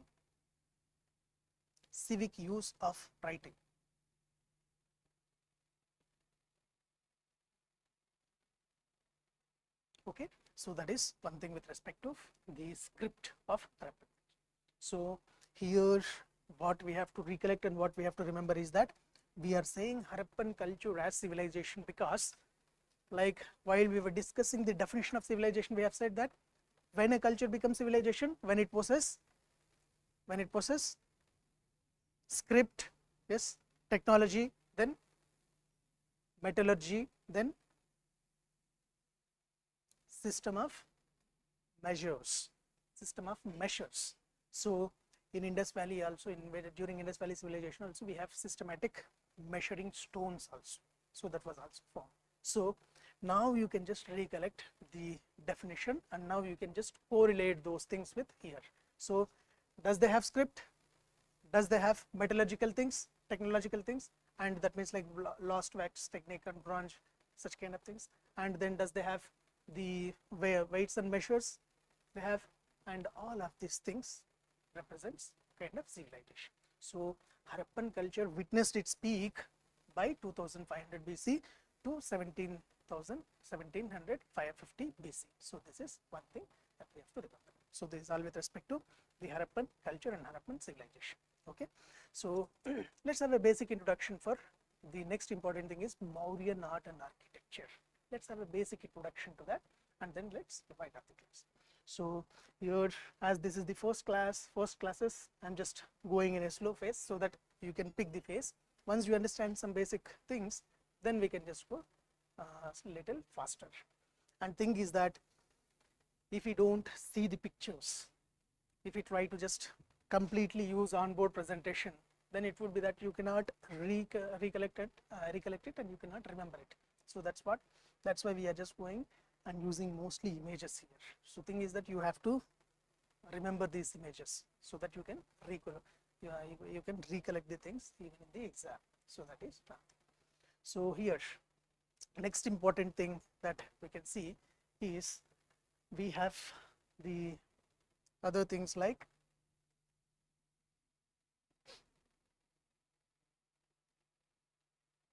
Mauryan architecture. So meanwhile, in this period, in the case of after Harappan civilization, we had Vedic civilization.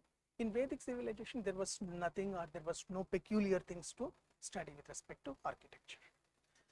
And then we had some basic period of Buddhism and Jainism, heterodox period. So there we had some sculptural developments we had.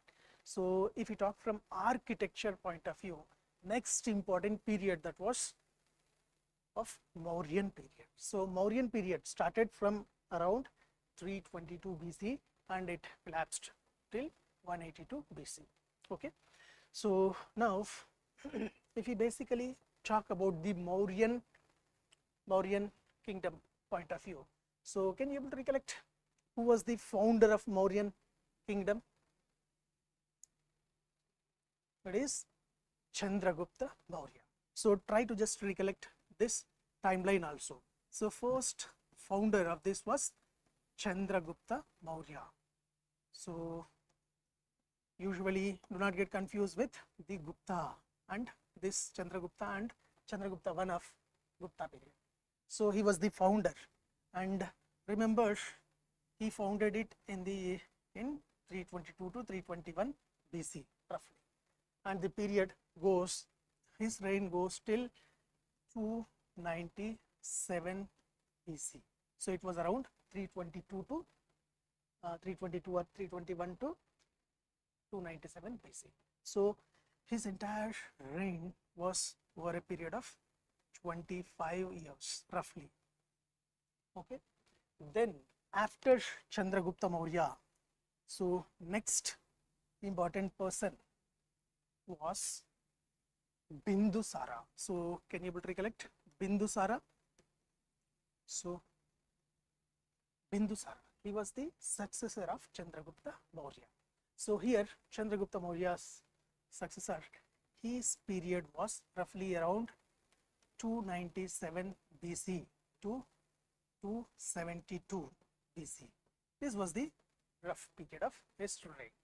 So during Bindusara's reign, so during Chandragupta's reign, if you see in political things, so entire North India came under consolidation under one ruler, that is Chandragupta Maurya. So he has got that thing. So that is the credentials that Chandragupta Maurya has got. And in the reign of Bindusara, so this has got further reached towards, slightly towards south. Okay. So Bindusara again has ruled for a period of around 25 years. And then the next person is nothing but Ashoka. So Ashoka started reigning from 268 BC to around 220 BC. So this was the period. So from 268 BC onwards, like Ashoka has started his reign. So here, if we talk from the Ashoka's contribution, during Ashoka's rule, so the political conquests have reached to deep south, even it went on till the Sri Lanka. So that is one thing. So amongst them, like Bindusara is also considered as one important person, and who had tried to take it to some of the south. So that is one thing. So these are some basic rulers and some of the important rulers from the Mauryan kingdom. So if we talk from the perspective of Mauryan art and architecture, very important thing that we have to know is that, so we should talk about some important aspects, like what do you see in this picture? So what is this? Stupa. So can you able to recollect which stupa it is? Sanchi stupa. So mostly you might have been acquired with this. So if we talk from the perspective of that, so Mauryan art and architecture, so systematically to say Mauryan art and architecture can be systematically, it could be divided or broadly categorized into two broad types. One is court art and the other one is popular art. So these were the two types of arts that we can have from Mauryan period. So what is court art and what is popular art? This we have to differentiate. So whenever we are using the word court, court means this art has had patronage of the kings, patronage of the rulers. That means they used to provide funds for that, and they used to develop it for the purposes of ruling the people. So that's why this art is known as court art, which is initiated by the rulers, which is initiated and which is patronized by the kings. Okay, so that's why we are calling it as court, as it is supported by the court. And other thing is known as popular art. Popular art means this kind of art has been developed by people themselves on their interest. Okay, so that is one thing. So that's why we are calling it as popular art, that is court art. So here, what kind of things been included under the court art and what kind of things been included under popular art. This is very important to understand. So when we talk from the court art point of view, we are saying that they have been patronized by the kings. So kings, what they have constructed? So they have constructed some palaces. They have constructed some, they have designed some pillars, and they have had some stupas. So can you able to recollect Ashokan pillars? Ashokan pillars, that means it is King Ashoka has ordered to install such kind of pillars with some sort of inscriptions. So that is one thing. Palaces. So usually Mauryan palace, we'll say palace. And then stupas. Stupas like Sanchi stupa, such kind of things. So they are nothing but some of the popular court art developed during Mauryan period. Is that clear? And then what are the popular arts developed during this period? So if you see, popular art means it is done by the common man or general public. So amongst that we have some caves. Caves have been developed, and some pottery has been developed, and sculptures have been developed. So these are some things that have been developed as a part of the popular art.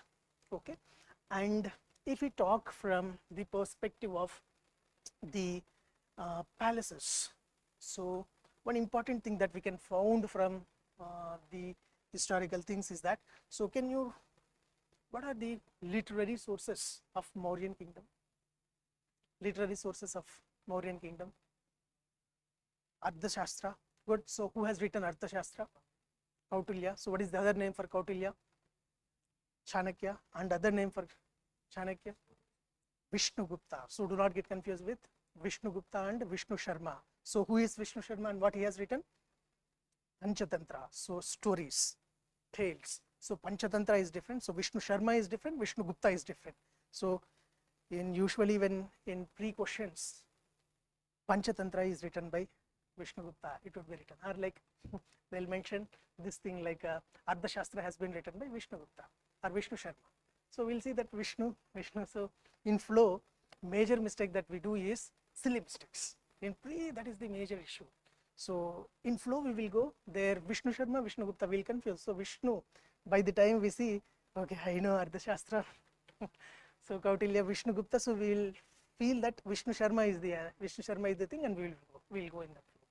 But Vishnu Sharma is different, Vishnugupta is different. So one important literary source for Mauryan kingdom is that Kautilya's Arthashastra.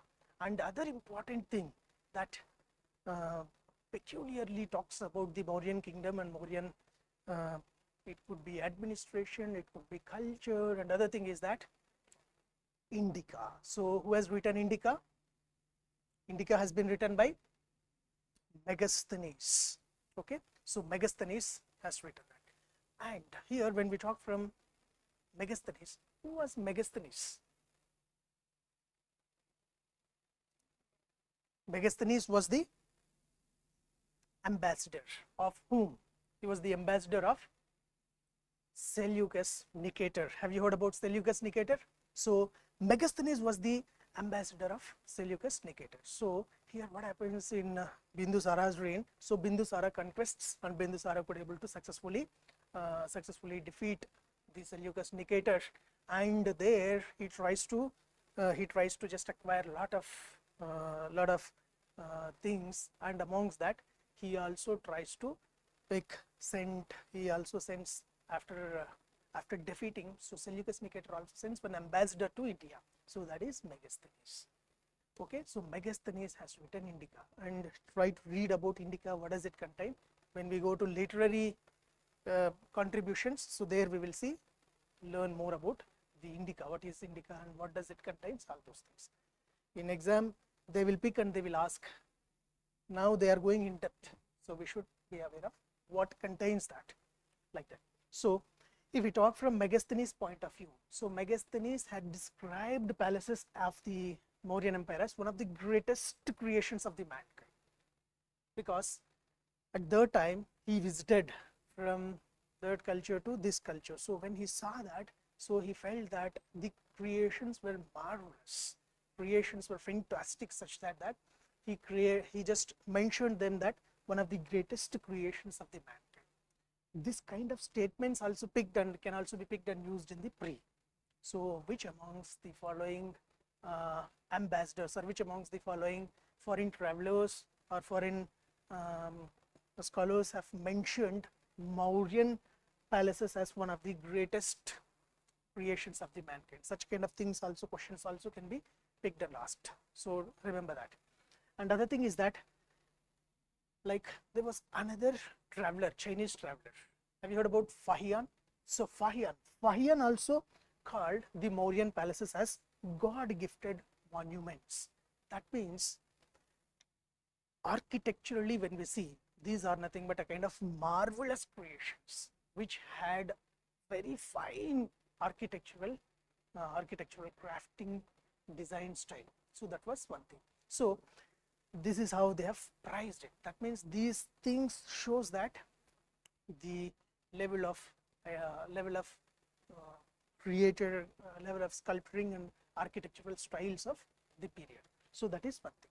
So what kind of material we have used here? So while in the architecture means, while learning about architecture, we have said that architecture means basically it is the art of designing structures or something. So architectures like monuments, palaces, buildings, they can be constructed with wood, they can be constructed with mortar, they can be constructed with lime, they can be constructed or they can be designed with the concrete, etc., marble.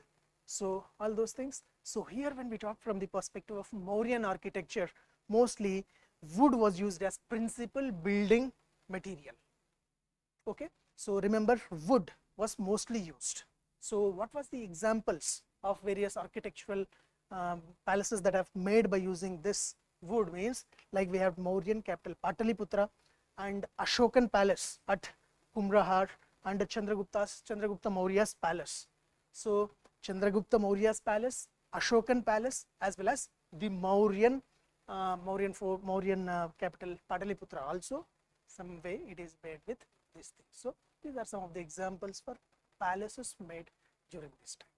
Okay, so here what we can do is that, try to just take your ancient India book, and in ancient India book read chapter number 14 and chapter number 15.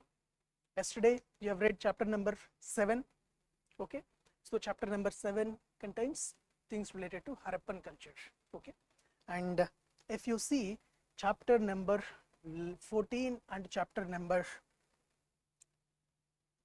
15, so in both of this you can see things related to the Mauryan Empire and Mauryan kingdom.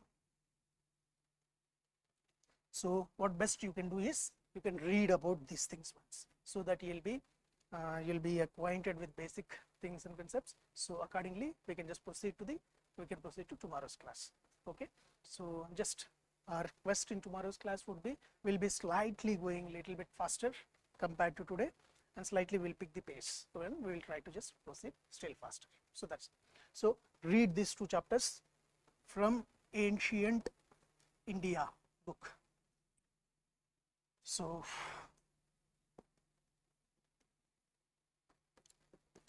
did you get this book? So reading this and in a systematic way, like if you try to read in haphazard way, then that would be relevant. It's not relevant for art and culture point of view. So here first I said 7th chapter, now it is 14th and 15th chapter. These are must read so that you can better understand things related to it.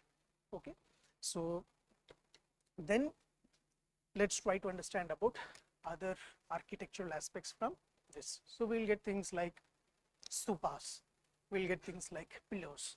So Ashokan pillars, Ashokan edicts, rock edicts, Ashokan pillar edicts and stupa, these are regularly asked juniors in the exam.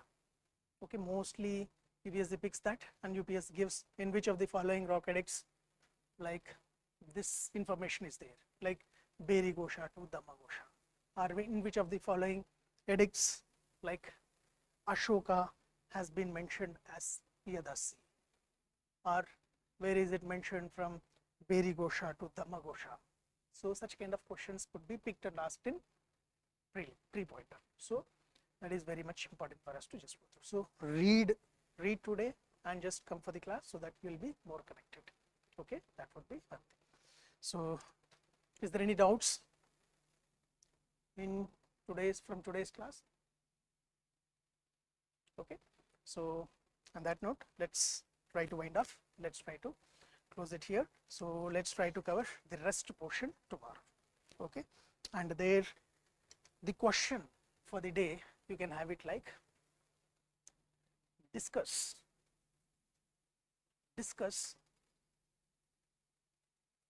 question for the day, discuss the relevance of Harappan art and culture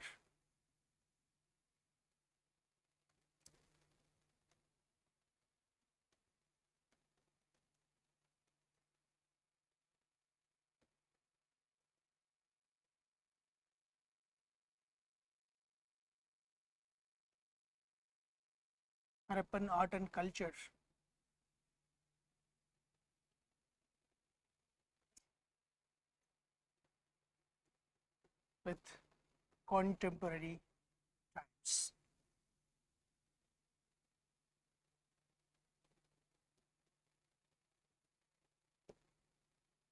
So try to just answer this question. Okay, and when you answer, you have to just follow some basic things that you have to follow while writing an answer. So how your answer should look like. Okay, so some basic elements while writing answer, what you have to see is that some basic elements that you have to follow. First, whenever you are writing any question, so what you have to see, these things you have to see. First, try to remember this thing.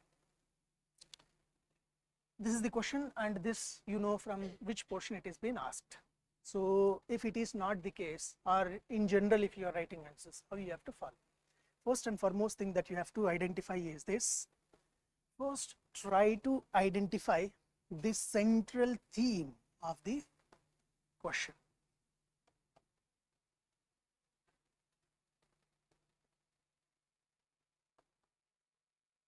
Central theme. So how can you identify the central theme? When you have clear-cut idea about the syllabus, then you can identify the central theme. That means central theme, what does it reflect? It reflects the syllabus section from which the question has been picked. So you should identify this thing first. Okay, so in this case it is being picked from the Harappan culture and civilization. That is one. And after that, what you have to focus, next important thing you have to focus is that what is the keyword that is mentioned in the particular question. So in this particular thing, the keyword mentioned here, it is discuss. So you should understand what do you mean by discuss. Okay, you should get to know that. So for example, in general way to say, like for example in discussion, generally what do we do in discussion?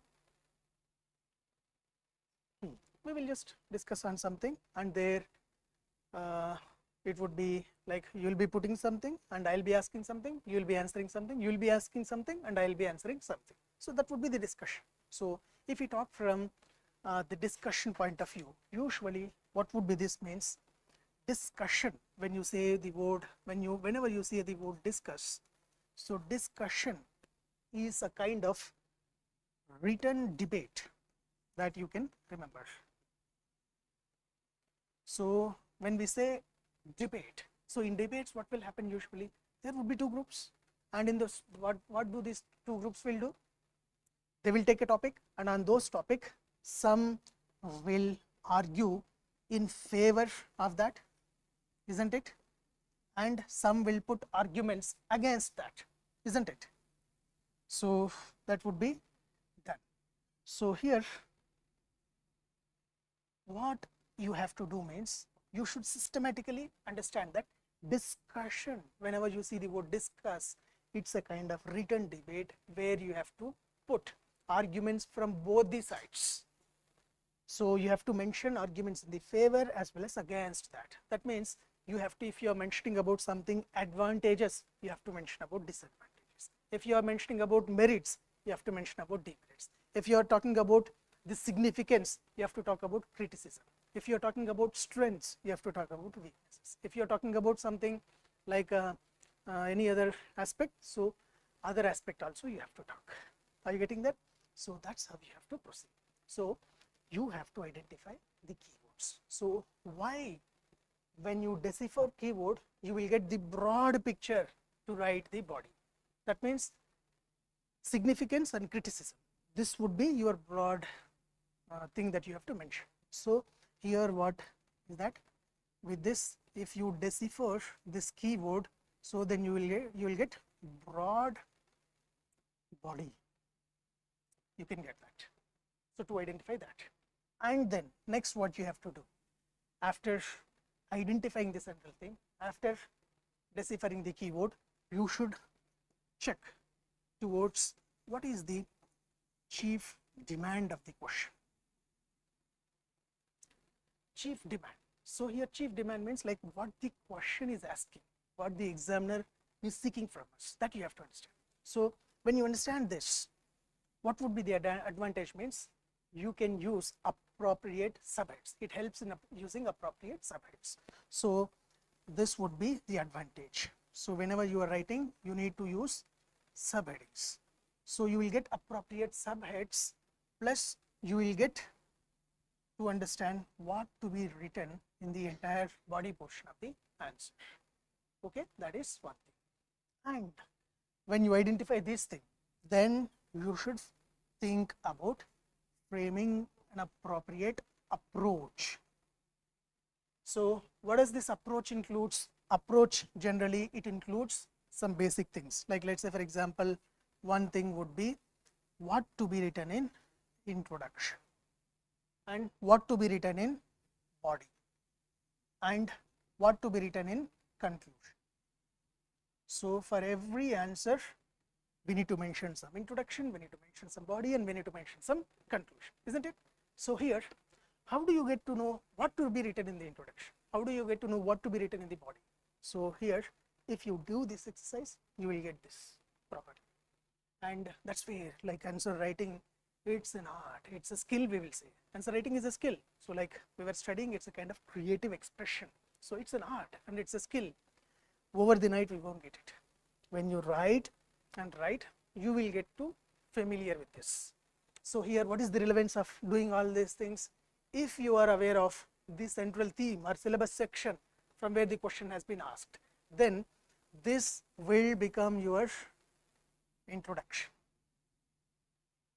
If you know that the question, here you see, if you have understood, discuss the relevance of Harappan art and culture with the contemporary times.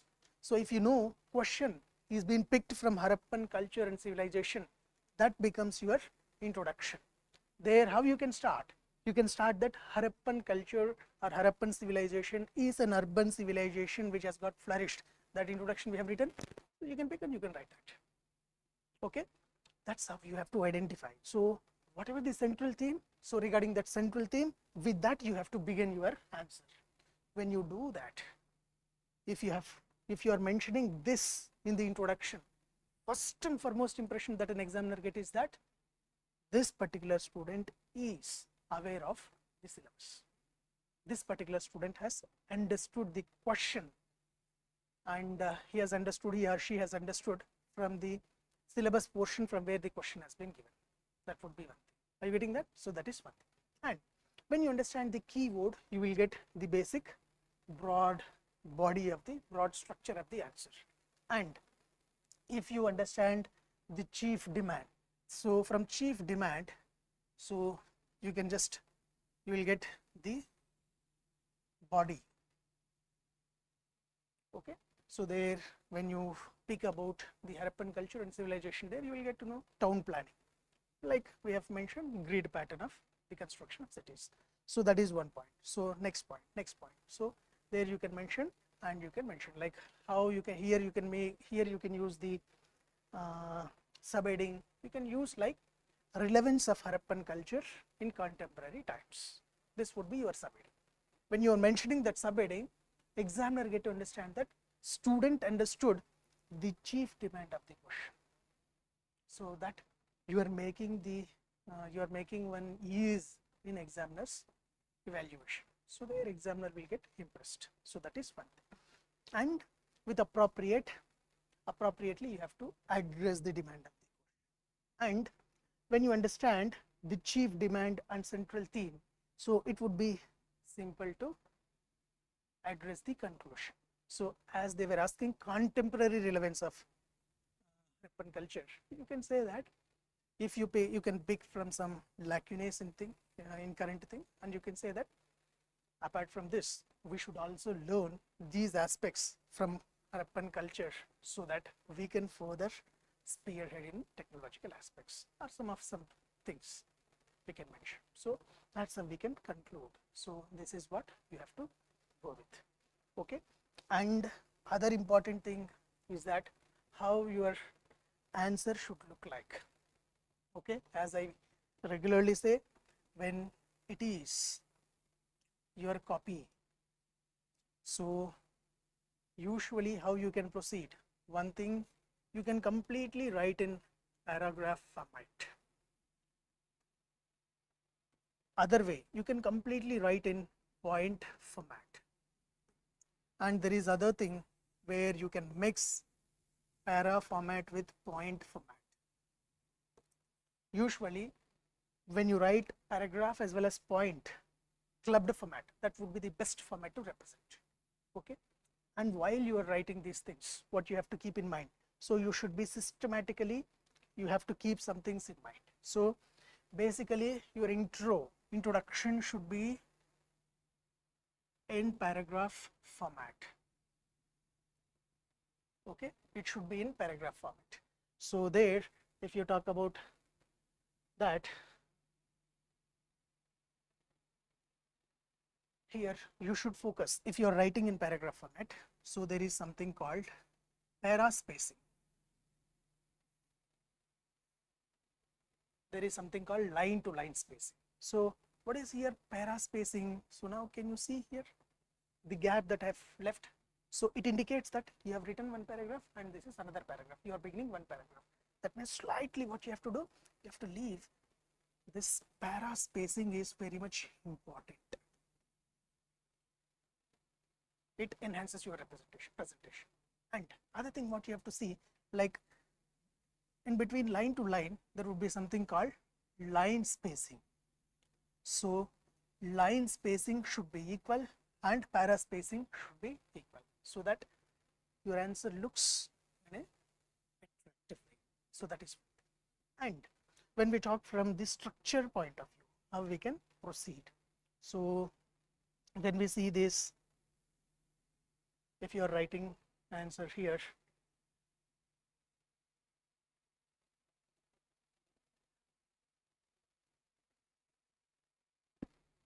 then try to mention one basic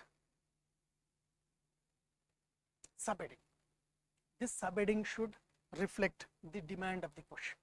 That would be one thing. And after mentioning the subheading, like let's say relevance of the Harappan culture to the contemporary times, that's what would be subheading. And in this, what you can do, try to mention in point format.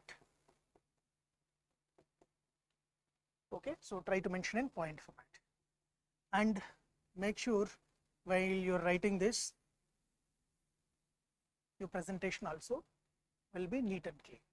Okay, and then while you conclude it in,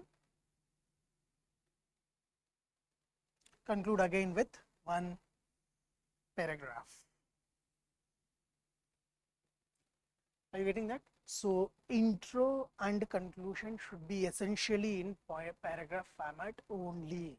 So I am making this statement paragraph format only, and in body you can use the point format plus paragraph format. Okay, that is one thing that you can follow. So make sure that these things, and when you go with further aspects, so how to just proceed with the word limit and all those things, so you can also have some basic broad thing. Like let's say for example, if you say in intro, so total, what is the word limit for 10 marker question? It would be 150 words. So how to just distribute it and how to just proceed with this. So here also how you can do. Introduction, it could be roughly, you can keep in between 25 to 30 words. 25 to 30 word means like how to count it. It's basically we cannot count word by word. So roughly what you can do, on an average, when you see every student, if he is writing or she is writing in small letters, so then usually they will write around 6 to 7 words per line. So in that case, you can generally go for writing 3 to 4 lines. That would be the maximum things that you can write in introduction in paragraph format. Are you getting that? So it roughly 7 words, if you are writing 7 into 3, it would be 21. So roughly 25 to 30 words you have to end it. If you are writing 4, it becomes 28. That means roughly 25 to 30 words you have to do this. And other thing, we have said conclusion is one mandatory thing. So what you have to do here, when you go for conclusion, same, it also should be in paragraph format. So how you have to keep? So it should be in between 25 to 30 words. Again, there is no confusion.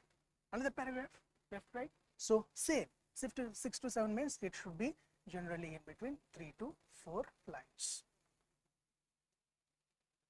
Is that clear? So now if you see here 30, here 30. So together, if you see how many been done, maximum 60 been done. So 60 words you have already consumed out of 150. Now how many is remaining? How many is pending? 90. So when you talk from body portion, so what you can do? So generally you can write the body portion in between 75 to 90 words. Okay. So 75 to 90 words means, again we cannot count it, so it is easy to just pick from lines point of view. So when we talk from lines point of view, how that would be? Roughly you need to mention 10 to 12 lines.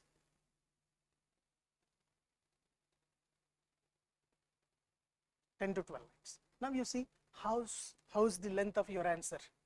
Here 4 lines, here 4 lines, here 12 lines. So your answer should be more or less, it would be in total, it should be in 20 lines with 150 words.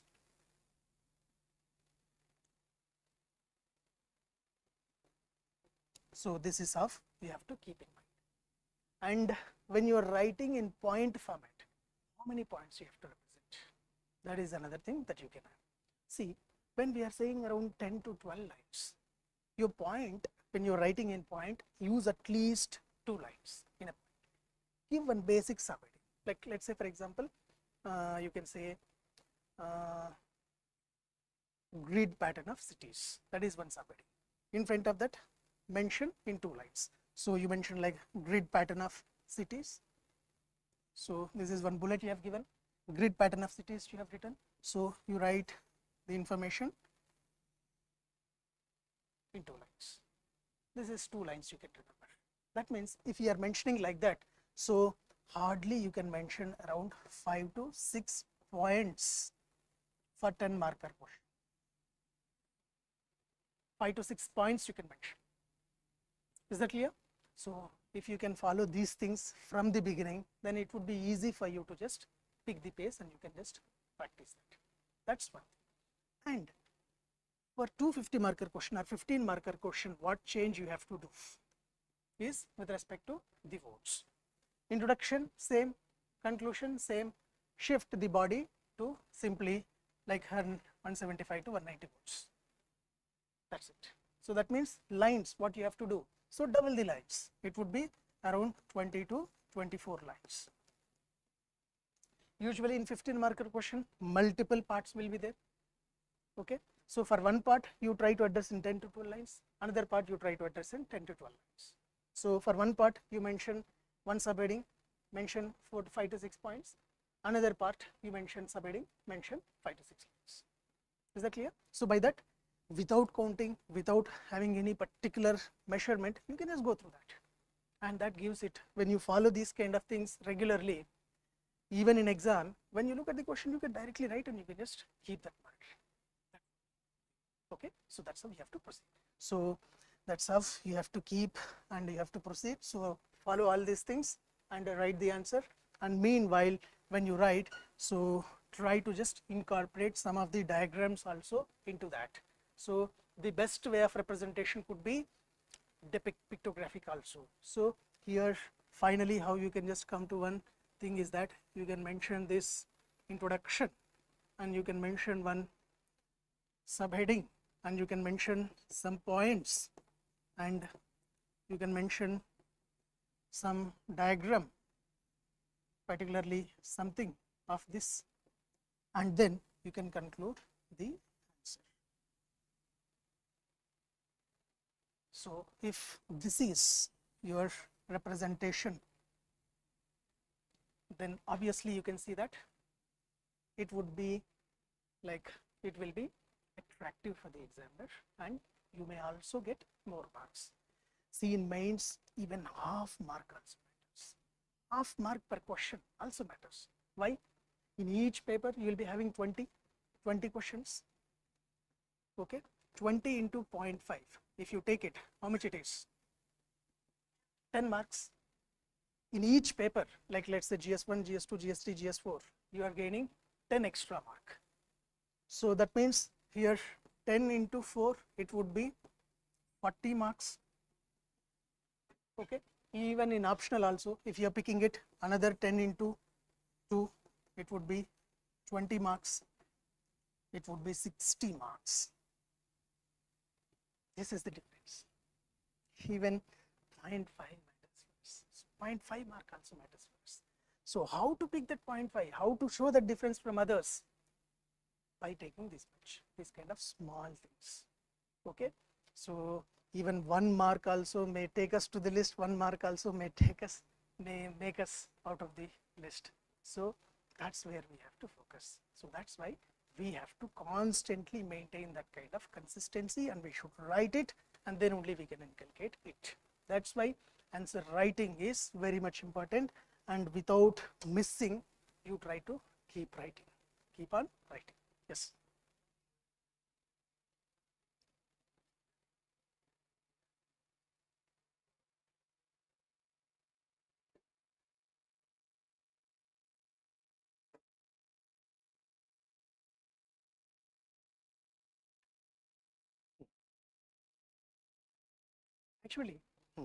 Actually, we doesn't know the significance in the sense. What we can decipher is that she has that. That means they used to wear, we can just get an evidence that they used to wear bangles. This is one confirmation evidence that we have. Other thing, like as she wore amulet, it is that they might be probably following some sort of belief systems that currently also we follow. So by wearing some amulets, we'll be having something. So that means these are probable things that we are constructing. And significance, we cannot quote particular significance. Like it is that they used to wear bangles. So from that we can construct from which city we have the bangle factory, or such kind of things we can predict. That means they're wearing some ornaments. There we can have it. Okay, so that's it. So that's with respect to, yes. Yes, Shubhangi, you can just submit your answer either in DPP, already DPP mail would be there with you. So for submission of DPP, you will be having some, you will be submitting through mail, online copies. You can submit there also. Okay, so write the answer and send to dpp@ias.com mail. So DPP means daily practice sheets. You will be you are writing now. So there you can submit. That's it. Okay. So any other doubts, online students?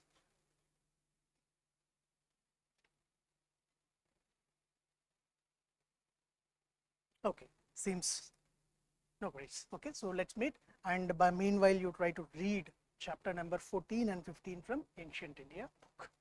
Let's meet tomorrow. So thank you all.